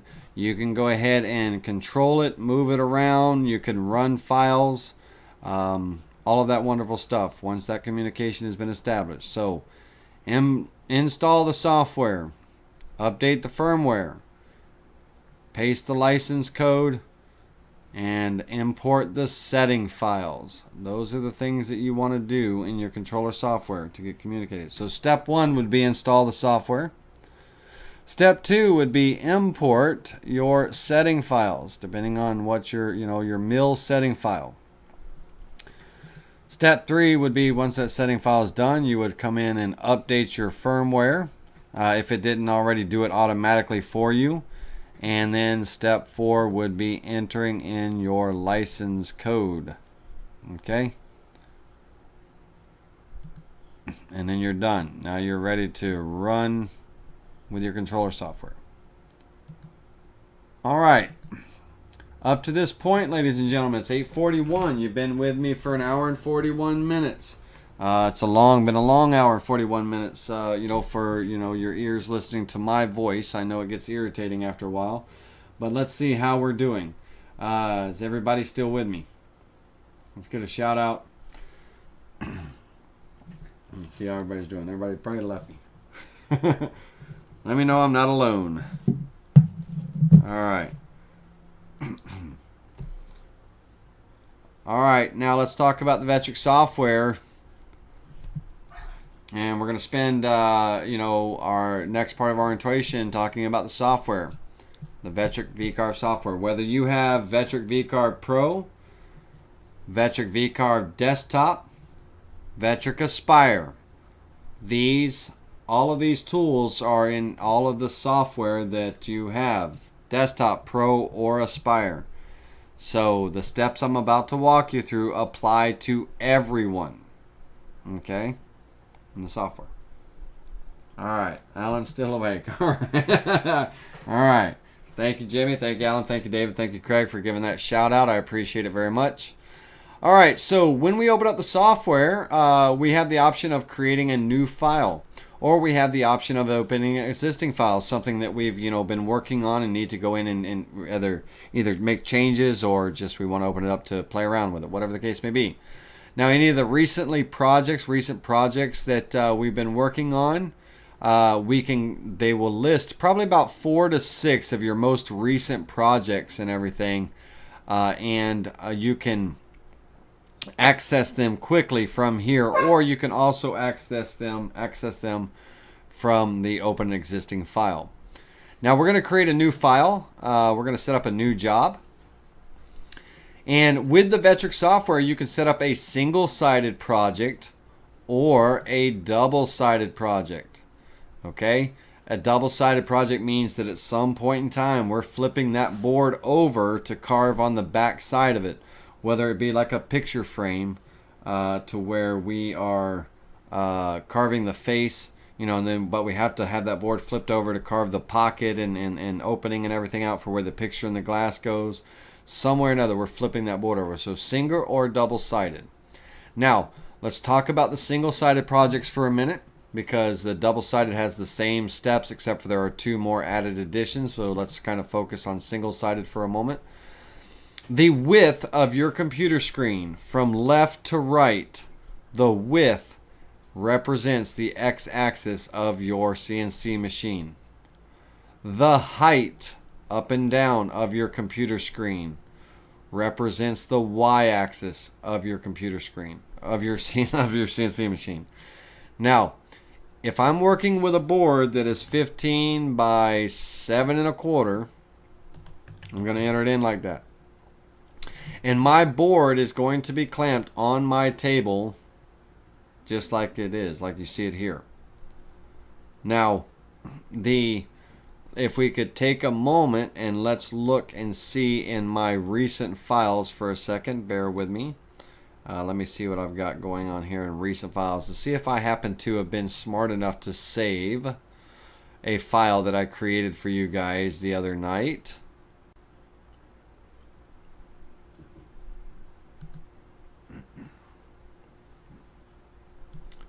Was I smart enough?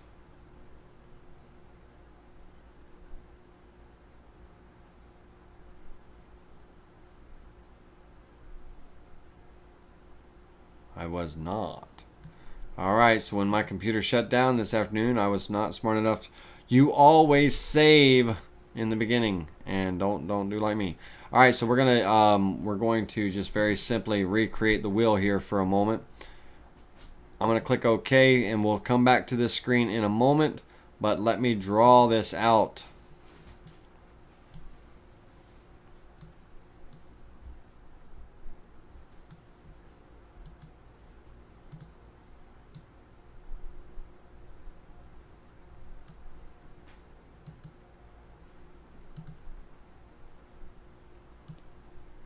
I had it all illustrated and it was nice and pretty and everything too.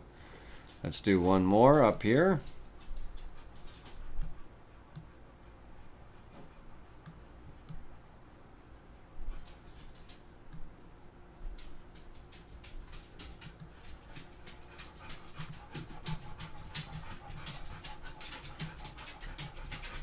You're going to hear some heavy breathing in the background. That's my lovely dog and assistant.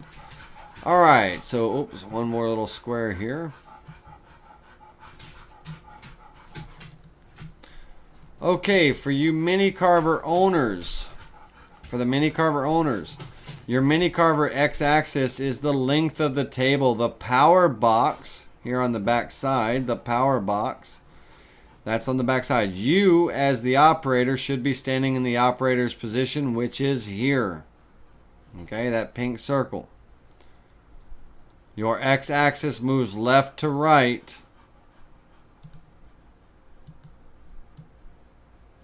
Okay. Left to right, that's your x-axis. The y-axis moves along the gantry. Okay.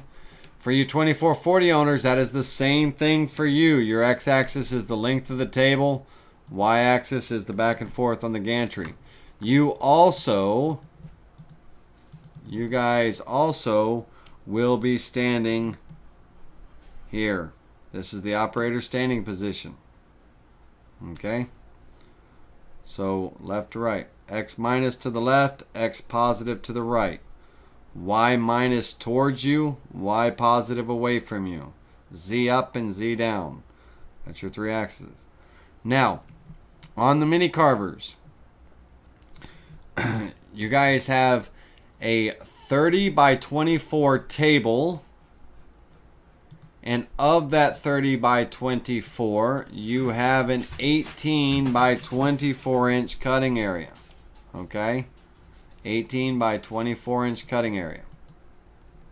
That's your carving area.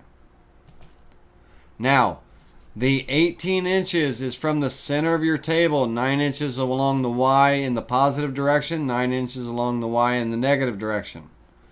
Your 24-inch cutting area is from the front of the table back 24 inches. There's about 6 inches of table back here by the power box that is not being used because the router is mounted on the left side of the gantry. So 18 by 24 from the front of the table back. You folks that have the 2440, you have a 24 by 40 cutting area on your table. Same thing, from the center of the table, 12 inches one way, 12 inches another on that y-axis, you have 24-inch cutting area. From the front of the table, back 40 inches is your carving area on that table. Okay, there's about 8 inches that is not being used on your CNC. Okay, because of the gantry and everything. 24 by 40, 18 by 24. You should be standing on the side of the table. The front of the table has a decal on it for the big carvers, Digital Wood Carver. And for you mini carvers, your back side has the power box. Alright. So, if I'm clamping, and when with this job setup, if I'm clamping my 15 by 4 inch board along the x-axis, then in my job setup here, I want to type it in just like you see, 15 by 7 1/4. If by chance I am clamping my board along the y-axis of my table,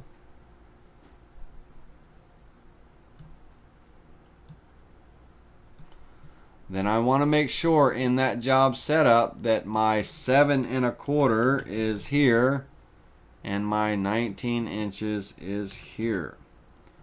We want to see that representation in our screen. Let's delete all of this stuff so to get that out of the way.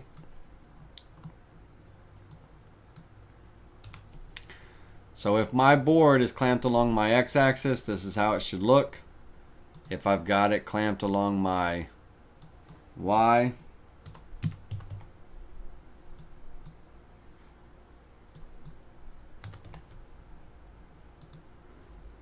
it's going to be vertical. Okay, so that's how you want to, that's how you look at it. All right, for our job setup, we are going to set it up the other way. I do clamp my links along the length of the table unless it's, unless there's a specific reason why not to. So we're going to go 15 by 7 1/4 by 3/4. Now, if any of you by chance do not know fractions to decimals, you know fractions, but you don't know all of the decimals for those fractions, the Vectric software is smart enough and intuitive enough. In any of these entry boxes, you can do fraction to decimal conversion. If I type in 3/4 and I hit the equal sign on my keyboard, it will put the decimal in for me. We can also do math in these boxes. Add, subtract, multiply, divide. And so where that would come in handy is, let's say that I want my carving area to be 7 1/4, but I want a 1 inch border on the top and bottom. Well, I can add that 2 inches in there, and that gives me my width of my drawing area. If I have a 4-inch diameter cylinder that I'm going to be carving on the 4th axis, I need to multiply that by pi 3.14 to find out what the circumference is. I can also use the very short equation 4 times p for pi and get that circumference. So we can do math in the boxes. Add, multiply, divide, subtract. Okay? So let's get our 7 1/4 back in here. Not 725, 7 1/4. And then our 3/4 inch thickness here.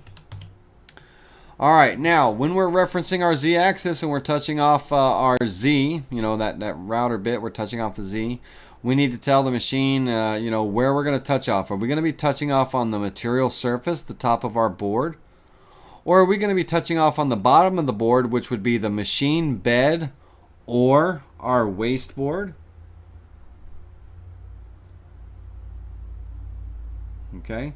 Are we going to go, are we going to touch off on our machine bed or our waste board? Now, one of the main reasons for touching off on the machine or waste board versus the top is if you're working with a rough sawn piece of lumber, you wouldn't want to touch off on the top because you could be referencing off of a high spot or a low spot. So you want to reference off of a flat surface. Now, someone asking me how I toggled back and forth from large to small screens like this. That is the rolling wheel on my mouse. So if you have a mouse with a roller wheel, you can pan that around. Okay. Now, after I set the my Z0 position, I'm going to be working off the material surface here. Now I need to set my XY datum position. The XY datum position is where we're going to start. Where are we going to start this job at? Where are we going to zero out that X and Y axis on our machine? Are we going to work off the center of our board or any of the four corners? You know, if you have the DWC quick set, touch plate, you're most likely going to set up to work off the bottom left corner. If you're using the standard touch plate that comes with the machine and everything, you're going to most likely be working off of the center. Whatever, wherever you want to start from, wherever you want to zero out from, that's where you set your XY datum position. Just a fancy way of saying our starting position, our home position for our XY home position. Okay. All right, so once we do that, we're going to click OK. But before I click OK, I want to talk to you about this modeling resolution. Okay. All right, modeling design with the resolution. We have a 2D view and we have a 3D view here. Now the 3D view is currently blank and empty because I don't have any 3D models or any previews of toolpaths. But we can make that preview look like anything that we want to, as far as different types of material, different types of woods and things. We also can set the resolution, the quality of this preview. Now by default, your program is set at standard, which is a low resolution. We're working with only about 4 million points, in this image, or 1 million points, 1 million pixels. Well, in the very high setting, we're working with 4 million points, and so we're going to get a much cleaner quality image, when we're previewing things. Now, in the very high representation, you're about a 98% representation of what your project's going to look like. And so, notice how it says 7 times slower. That doesn't mean it carves 7 times slower. That means when it's processing that toolpath preview, it's running that preview 7 times slower when it processes it than it would in the fastest setting, which is the standard view. So, because there's a lot more pixels and points to work with, it's going to take just a little bit longer to process that preview, which you'll see in a moment. Alright, so single-sided job setup, 15 by 7¼ by 3/4. We're working on the material surface. The XY datum position, our home position for our X and Y, is in the center, and our modeling resolution. Now, design scaling.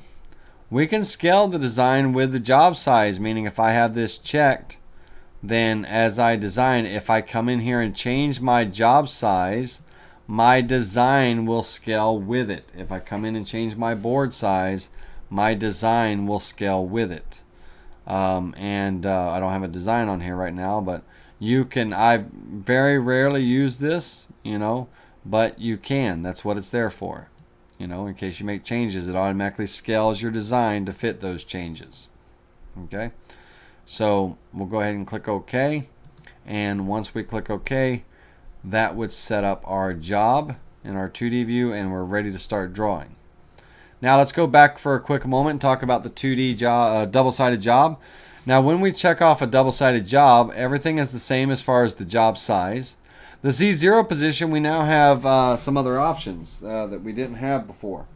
And the option is okay, when I'm touching off the Z on this board, do I want to touch off on the material surface, meaning that I'll touch off on the material surface, and then when that board gets flipped over and I start running the other side, I'll be touching off on the material surface on that side as well? Do I want to touch off on the machine bed, for each of these, if I'm working off the machine bed for, no matter what side of the board I flip? Or do I want to machine off the same side, zero off the same side? Which means on the first part, where I would touch off on the top of the board, when that board gets flipped over, I will be touching off on the tabletop, which is basically referencing off that face. So either of the, either of the options are available for you. So that's the only thing that changes with the two-sided job when it comes to the Z0 position. Now we also have a new option here called our flip direction. When we flip that board over, are we flipping along the x-axis? Are we flipping along the y-axis? Very important that we know this so it calculates everything properly. Okay, So you got to figure out which way you're going to flip that board so it calculates everything properly. All right, that's the only two changes that change from your job setup, from a single-sided job to the two-sided job. All right, so we're going to go ahead and make this a single-sided job, and we're going to click OK. And now we get brought into our drawing tab. Now, ladies and gentlemen, this class also, just so you know, there is going to be a continuation of this. I'd like to be able to do it tomorrow evening, but you know, you guys' schedule permitting, might not be able to, but I'd like to be able to continue this at some point because we are at the 2 hour mark. I do not really like to go over 2 hours because you guys will never retain any of this, but I would like to just talk about a couple of quick things before we postpone for part 2. And I want to answer some of y'all's questions. So real quick, we have 4 tabs in our, when we click OK and we get set up here, we have our drawing tab down below. We've got our modeling tab, our clip art, and our layers. Now in the clip art tab is where you'll find all of your clip art, all of your models and things. And the models are just simply drag and drop. Okay. In your 2D view, it looks like a grayscale image, but in the 3D view, you can see that 3D model there. Okay. So drag and drop or double click. You can double click on a model to drop it in there as well. Okay. That is so inappropriate. Let's move that over there. All right. Jeez Louise, guys. All right. So you can double click or you can drag and drop. All right. There is no test at the end. Well, the test is you being able to, you know, work the software to create a project. That's kind of the test in itself. So double click or drag and drop. Okay. And that's your clip art. That's your models and all your clip art vectors and things like that that come with the software. Boy, that horse looks good in walnut. All right. So let's delete him out of there too.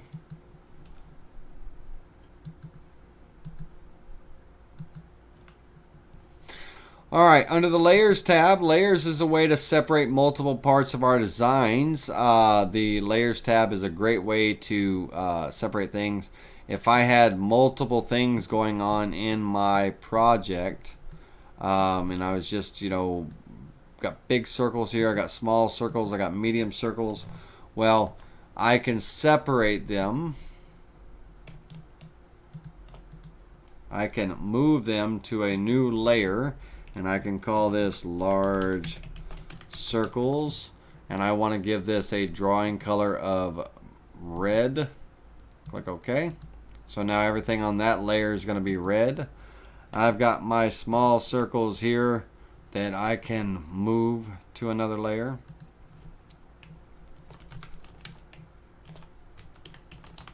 And I'll give this a color of a dark blue. And then of course I've got my layer 1 that my medium, I'm just going to right click or come down here. I'm going to right click on layer 1. I'm just going to rename that one to my medium circle, you know, whatever our layers are.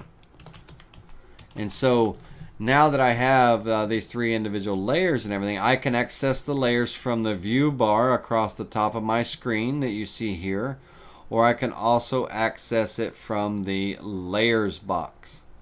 The layers box. And so these light bulbs here allow me to hide the visibility of the layers, so I can separate multiple parts of the design to make things easier for me to work with.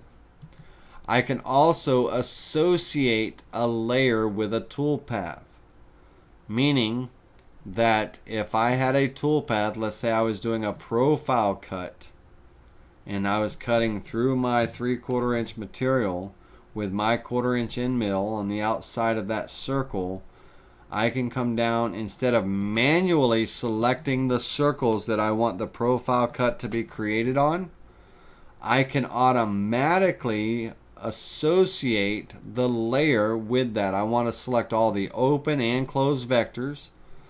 I want to associate with this toolpath any of the items that are on the large circle layer, and I click close. So now everything on that layer will be calculated into this toolpath. What this means for me is that if and let's preview this, this cut here. We've got these two circles we just cut. All right. But let's say that I go back into my large circle layer here and I make an adjustment.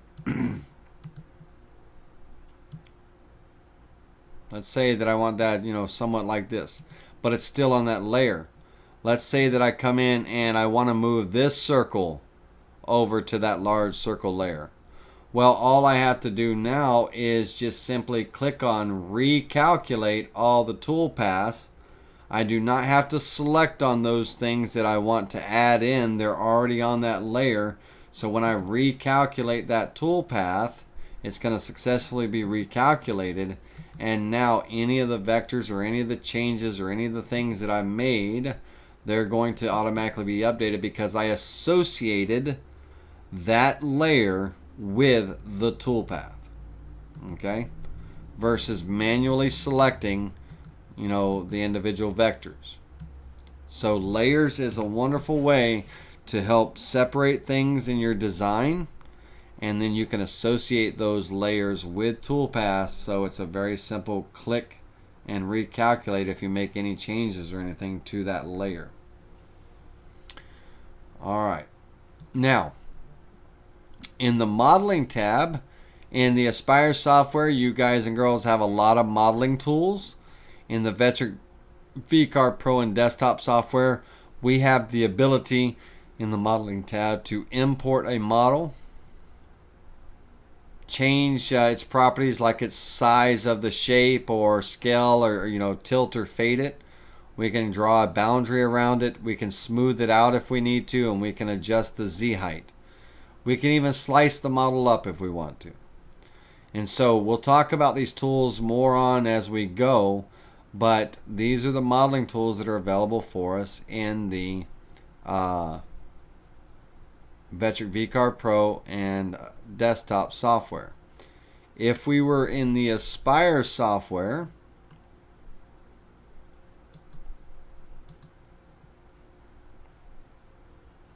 we will do a side by side so you can see.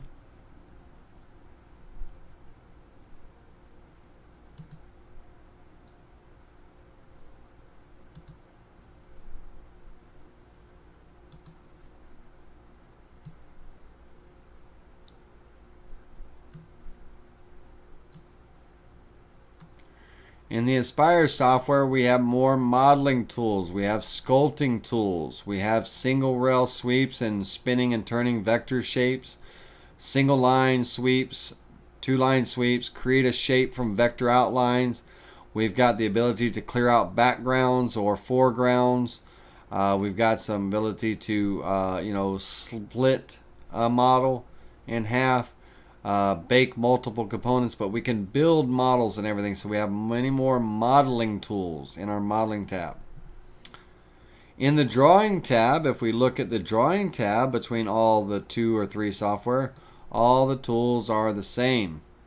Okay, the only difference is in the desktop software we do not have any nesting tools. Okay, so but all the tools are the same for the drawing tab. The difference between Pro and Aspire is Aspire has more modeling tools, but everything else is the same. Okay. All right. Now, the drawing tab. We're gonna wrap this up here in a few minutes. But in the drawing tab, we have 5 main menus: file operations, create vectors, transform objects, edit objects, and offset and layout. Now under those main menus we have the tools. Okay, so for file operations, everything to do with a file. creating a new file, opening an existing file, saving the current file that you're working on. And we want to save in the beginning, and we want to save often, or else you lose your files like I did. I created a really nice illustration and things for you guys, and I lost it because I didn't save it. And then when I restarted my computer, it was gone. So we can import vectors from a file. Our scalable graphics. A vector file would be a file with the extension of a DXF, DWG, EPS, AI, a PDF, any of the Vectric files, PVC, V3D, V3M, and CRV, SketchUp files, SKP, and SVG. Those vector files can be brought in to our software. We can also import bitmaps, our pixeled images. Those would be a bitmap, JPG, GIF, TIFF, PNG, and JPEG. So you got TIFFs, but in JPG. So those are your pixeled images. Now notice on here, when it says import bitmap, it says for tracing. We cannot create a toolpath on a pixeled image. We have to trace it. We don't trace it, the software does, but it has to be traced and it has to be converted into a vector. We would be using the Create Vectors menu, Trace Bitmap tool, Trace Bitmap tool to do that. Now, our next menu here, or our next line of our menu, is if we need to go back and reset our job dimensions. This brings us back to page 1, the job setup. And then just like a Word document, you've got cut, copy, paste, undo, and redo. We can also access that memory or that menu here by right-clicking on our screen, or up here in the File and Edit menu. So File, New, Open, Save. Import vectors, import bitmap, or import 3D models. On the edit, we have undo, redo, cut, copy, paste, delete, so on and so forth. So we can access those menus from the menu bar at the top of the screen. We can access them from the icons, or we can right click on the screen as well and access some of the menus. All right. Now when we're creating vectors, we're creating shapes or text.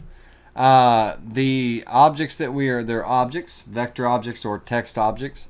The objects that we are creating are either going to be a vector object or a text object. Now, any font that is installed on your computer, your software will recognize. We can go online to places like dafont.com. Good question, Wayne. I will show you that in a moment. On dafont.com, we can find thousands of free fonts to use both personally and commercially. But let's say that we are writing a test here.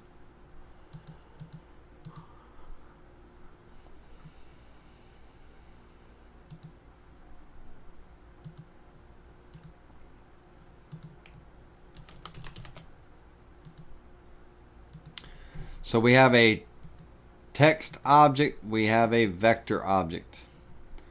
Now notice I'm drawing them all with my large circle layer active, and that large circle layer is red, so the fonts are red. Everything is red that's on that layer. Make sure you are using the active layer that you want to be working in. To make it active, you just click on the layer name and it will make it active. Now, when we are, drawing our shapes and text and everything, we also can transform those objects. And so, after we create them, we can transform them, meaning that we can move them, size them, rotate them, mirror or copy them, distort them in some way, or align them using our alignment tool. If I wanted that circle to be aligned to the center of my material, I would click that button to align it to the center of my material. Now if I wanted my circle aligned to my text, then I would click my circle first to select it. That's what I want to align. And if I click my text last, then the last item I select to in the align to selection is what I'm aligning to. So if I wanted that circle to be in the center or on the top edge, you know, if I wanted to be in the center or the bottom edge, you know, the outside right or the outside left, I'm aligning to that selection and everything. So that gives me the ability to, you know, align to an object or a selection in this case. Now align or space selection, this is a very cool tool. Let's say that I had something I was doing dowels or rods or something in, and let's take this circle. I'm going to size it down by putting it in transform mode. Transform mode is double clicking. If I hold my control key down while it's in transform mode, I can drag copies out. I'm just dragging copies everywhere. Alright. Now, what if I wanted all of these circles aligned to the center of this rectangle, but also spaced evenly? Well, I would select all the circles first. I would then select that rectangle last, and with that alignment tool under the transform object menu, I would align to the center, so they're literally all stacked on top of each other right now. And I would come into space the selection inside that last vector. I can space horizontally or vertically, and I can come in and space horizontally to space those out. Okay, and equidistant spacing.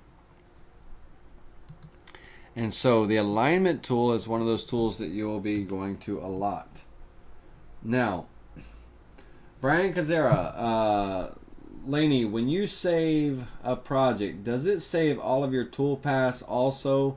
Yes. Now, two things, Brian.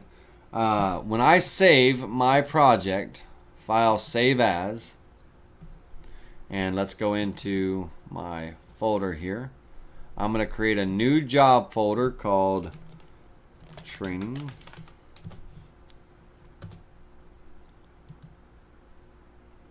And in that training folder, I'm going to save my project.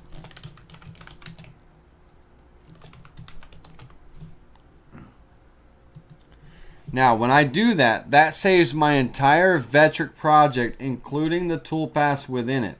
But it does not save the toolpath files, the G code and all that I would be running at my machine. It just saves all of the files in the toolpaths for here. So the next time I open it, the toolpaths will be in here. But a completely separate thing that we have to do is save the toolpath files so it writes the G code. We're going to save it with our Digital Wood Carver inch tap post processor, or our G code inch tap if you're using that as an older user. But Digital Wood Carver is V9. With our post processor, we're going to save that toolpath, and inside that job folder, I'm going to save this toolpath.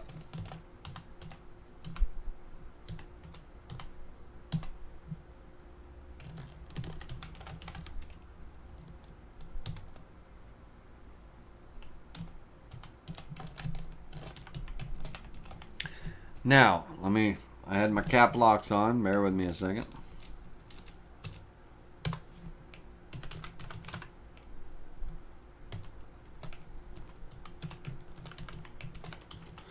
Alright, now you can name your toolpaths anything that you want to name them, but I name my toolpaths this particular way because when I'm out at my CNC machine, which is 150 feet away from my office, I want to be able to know that if I want to run this training job, this is the first toolpath for this job that I run on my file, that I run on my table, that I need a 15 by 7 1/4 piece of wood, and I should have by 3/4 inches thick. And I need a 1/4 inch end mill to cut this design. So this tells me the order that it runs, which file I run first, second, third, fourth, fifth for this project. the size of my material and the bit that I need in my router for this file. It gives me all the information I need kind of right at a glance. Okay, and so we would click save, and that would save the toolpath. Now that when we save that toolpath, if we go back and look at that toolpath, okay, if we go back and look at that toolpath, let's go into our File Explorer.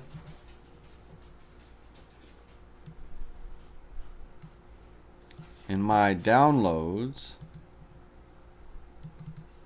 in my training job folder I created, if I open up that toolpath in Notepad, I've created the G code, the coordinates, XYZ coordinates telling that machine where to go to cut. This is the tap file, .tap, the toolpath file. This is the file that I would open up in the controller software.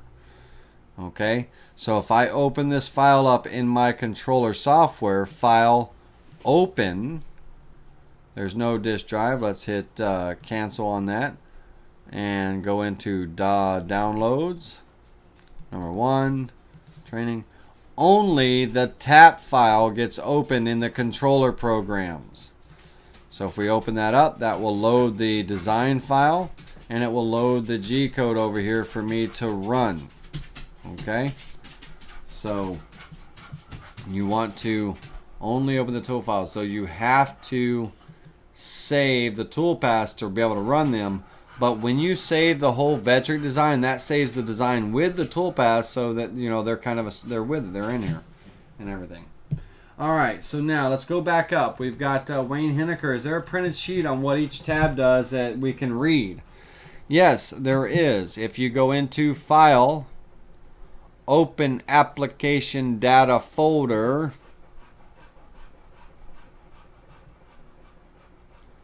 you can go into the, is it in the Application Data Folder? Stand by, it's in the,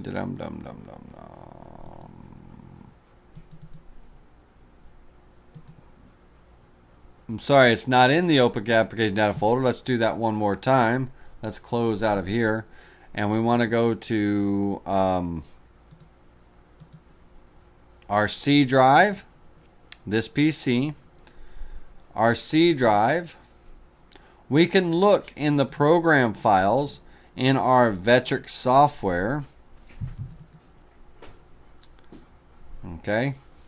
And you may be able to find your manual there, but it's not going to be there either, because it's in our C drive, users, public documents, Vectric files folder that was created.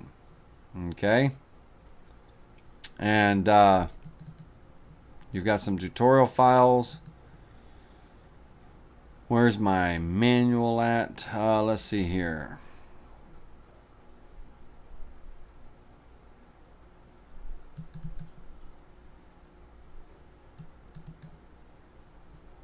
Bear with me. I know it's in here. We have a manual.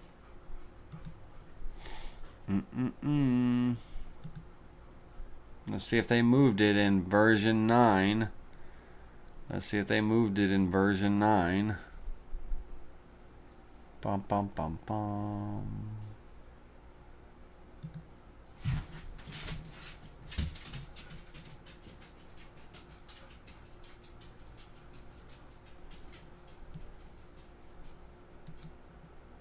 Aha, they did. Here it is. So under the help, help contents, that opens up the manual, the user manual. Okay, and in that user manual it talks about all of the different parts of the files and things. The user interface, introduction, overview of the interface. Okay, which talks about the tools and things. there's your all your icons right here, showing the different you know, tools. And if we go in here, it talks about the basic toolpath. Click on an icon to learn more about it. If I click on this icon here, it tells me more about it. Okay, so you know, if I back up a little bit, and let's say I go to my drawing tab and I open up my circle tools here, my create vectors, and I click on that icon, it's going to tell me all about that circle icon. Okay, is that right? Is that right? Is that right? Cool stuff. All right, so we can learn all about it. Now, also in V9, we have keyboard shortcuts. If we want to learn about the keyboard shortcuts, we would click on the keyboard shortcuts. And the keyboard shortcuts, when it opens up that page, it shows you all of the little keyboard shortcuts for when you're designing and things. So, you know, scaling objects, what the keyboard shortcuts would be. Node editing, you know, drawing a circle, drawing an ellipse. So you can also look at those. All right, let's go back and let's see here. Wayne, what is a DFX file and a CDR file? Can they be imported? DXF file. A DXF file is a line drawing. It is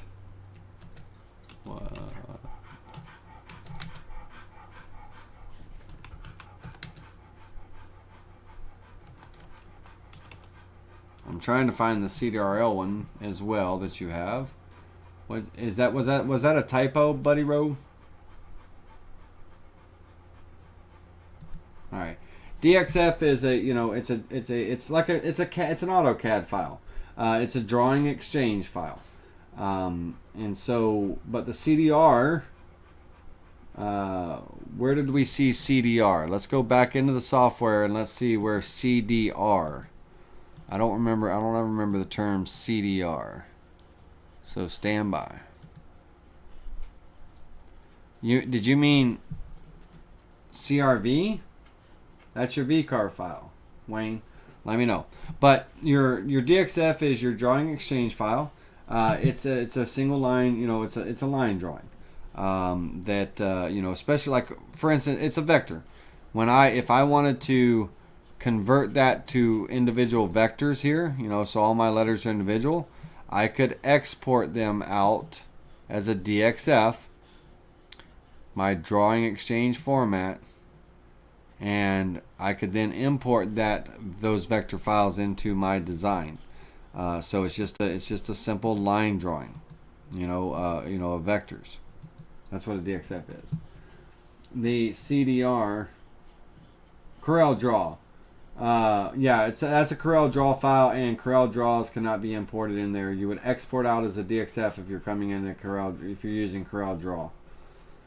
All right, so let's go back up. Brian, I got your question about separating the toolpaths. If you have more than one toolpath, do you have to save them separate? Yes, absolutely. If and only if they use two different tools. Meaning, if I have two cuts, let's say I do a profile cut here with my 1/4" end mill, but I also do a pocket cut with my 1/4" end mill. Let me find my 1/4" end mill. And let's calculate this.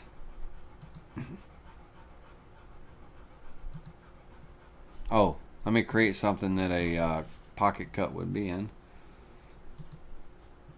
Alright, so I can, because those two tools use the same bit, because those two toolpaths use the same bit, I can output them as one file. So I can save them all together if they use the same bit.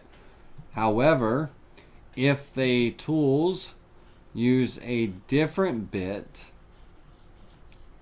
and I try to output them out as one file, I'm going to get an error saying the visible toolpaths use different tools.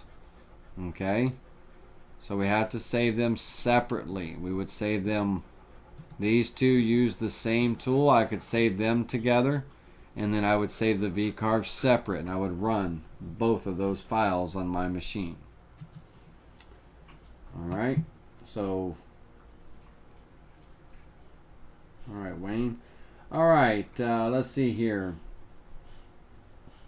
How to change text to a vector. Alan Feldman, how to change text to a vector. So when we are working with text, a text object, and let's delete all this stuff off of here. Let's create a text object.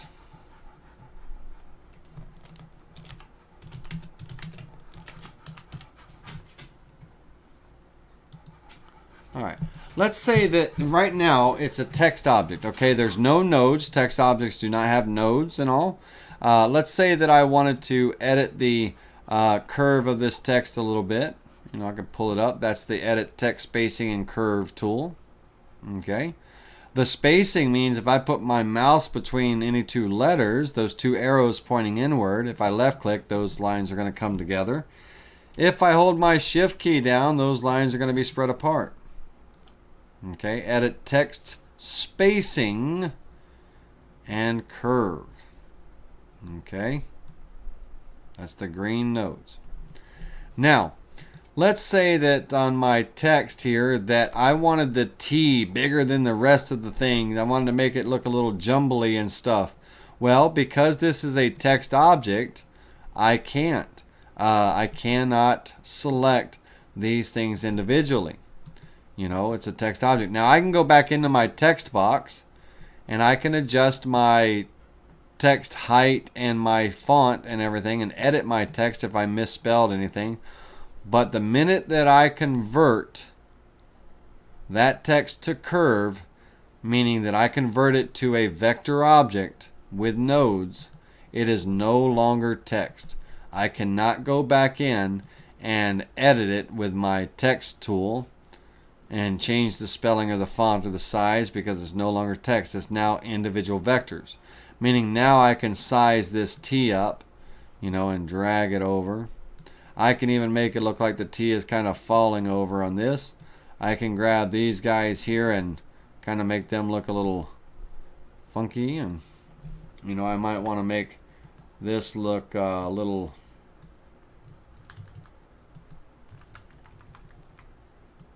rock and roll. You know, I have to convert that text object to a curved object, a vector object. Curve is also another term for vector, before I can, you know, manipulate it individually. And Alan, that's how you would do it. That's how you would convert text to a curve. That little T icon with all the nodes on it. It's the fourth icon in the third row of your Create Vectors menu. All right, so let's see here.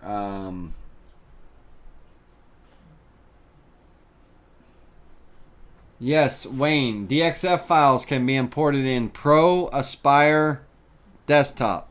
Okay, those line drawings can be imported in all three. Yes, sir.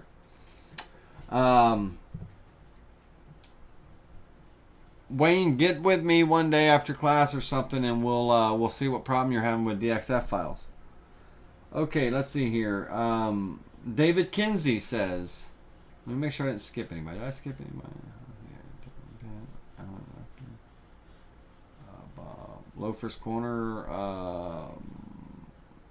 Let's see here. Yep, David Kinsey says, do you usually save the VCarve toolpaths within the Vectric software with descriptive names? Default is profile 1, profile 2, you know, not the G-code toolpath.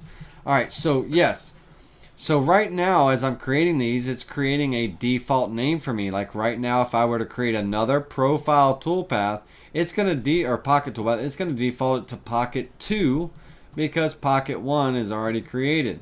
But I like to come in here and let's say that I rename this to let's say this is the first file that I'm running, 01, and if this is my text pocket, and it's a 0.25 end mill that, you know, that toolpath was created with.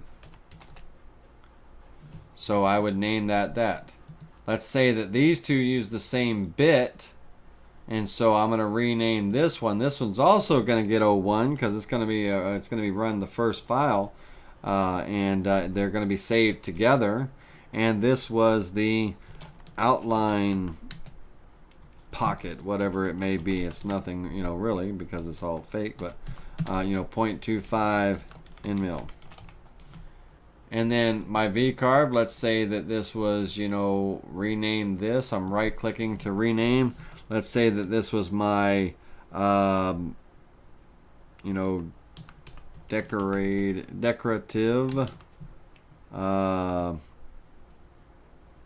curves. V-carve.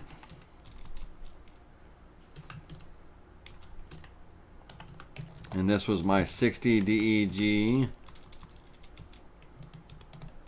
60 DEG V-bit. Okay? So I would name those. That way, when I'm saving the toolpath, it will have that descriptive name in there. Now, of course, I'd probably rename it over there too, but this is going to be 02. This would be what I run second. And I separate with an underscore. But yes, you can put in your custom names over here. And when you're calculating the toolpath, right before you hit calculate, it says name. Type in the name right here. And then calculate the toolpath, and it'll create the toolpath with that name. Alright? But yeah, I would save that. And then also, you know, that's when I'm saving the G code. But when I save the design, now my, you know, my toolpaths are going to have, you know, descriptive names, so I know what in the world they are. All right, so let's go back up to all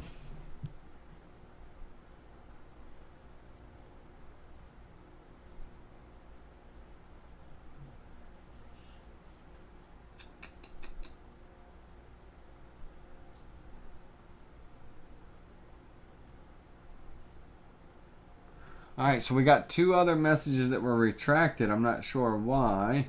You guys cussing at me?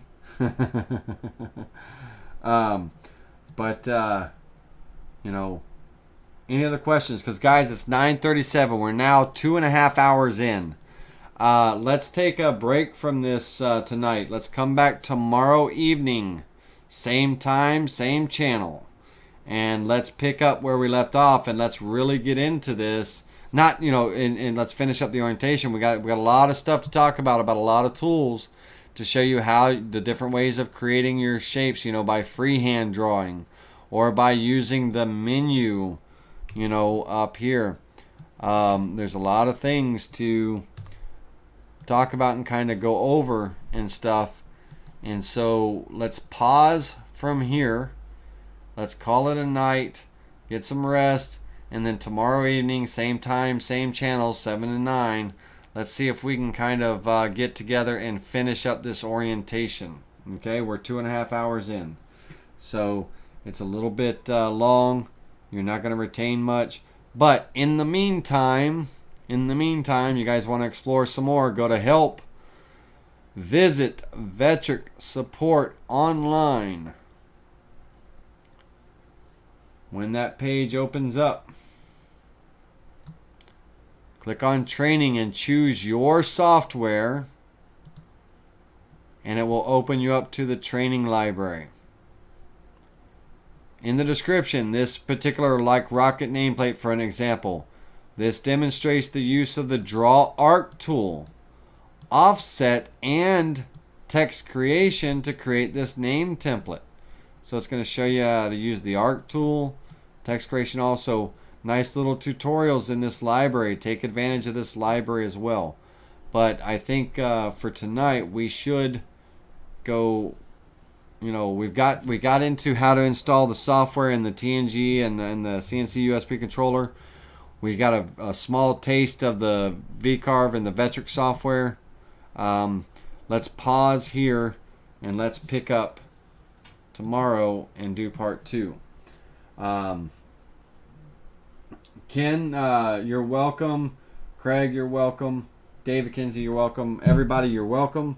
Hopefully this is just a taste in this software. There's so much more that we can do with it. This is just an introduction, and I'm just kind of it's a beginner's orientation, guys. Talking to you about these tools over here. You know, how to use the menus. We're going to be talking about the text tool, how to curve, how to wrap, how to, you know, do all kinds of things. The transform object tools, the edit object tools. So we're going to go through these. That way you know how to use them. We already showed by Wayne's question is, hey, is there a place that I can look at to see what each of these tools do? Well, yes, if we click on help and then we go to the help contents, that will open up the user manual online, and we can go into the tools section of the manual, and if we click on any one of these menus, we can then click on the individual icons, and it will tell us all about the property tool icon, you know, and what everything is to do with that. So it's a wonderful resource, you know, to you know, learn more and things. So there's that whole wealth of knowledge, not only in the Facebook group with the owners, not only by calling me on the phone, but we have resources like our manuals and everything. The TNG software manual, it should be in your flash drive, but if not, I did put a copy of it in the Facebook group. So if we kind of bounced back to the Facebook group for a very quick moment, and we went into that file section, the user manual for the Planet CNC TNG is a PDF, and if we scroll down, let's click on see more. You guys are rocking this file section. You're putting up a lot of files. Right here, Planet CNC TNG PDF. That is the user manual for the TNG software. And that is the user manual for the TNG software. If it's not on your flash drive, you should have a copy of this on your flash drive. But by chance, if it's not, this is the user manual for the TNG software if you ever need to refer to anything in there. But again, you can also call me if you need to. You know what I mean? That's what I'm here for. I'm your lifeline. All right. You guys and girls have a great night. I want to thank you again for everything and taking this time with me. I greatly appreciate it.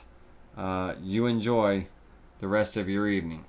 Until next time and until tomorrow, I'll see you.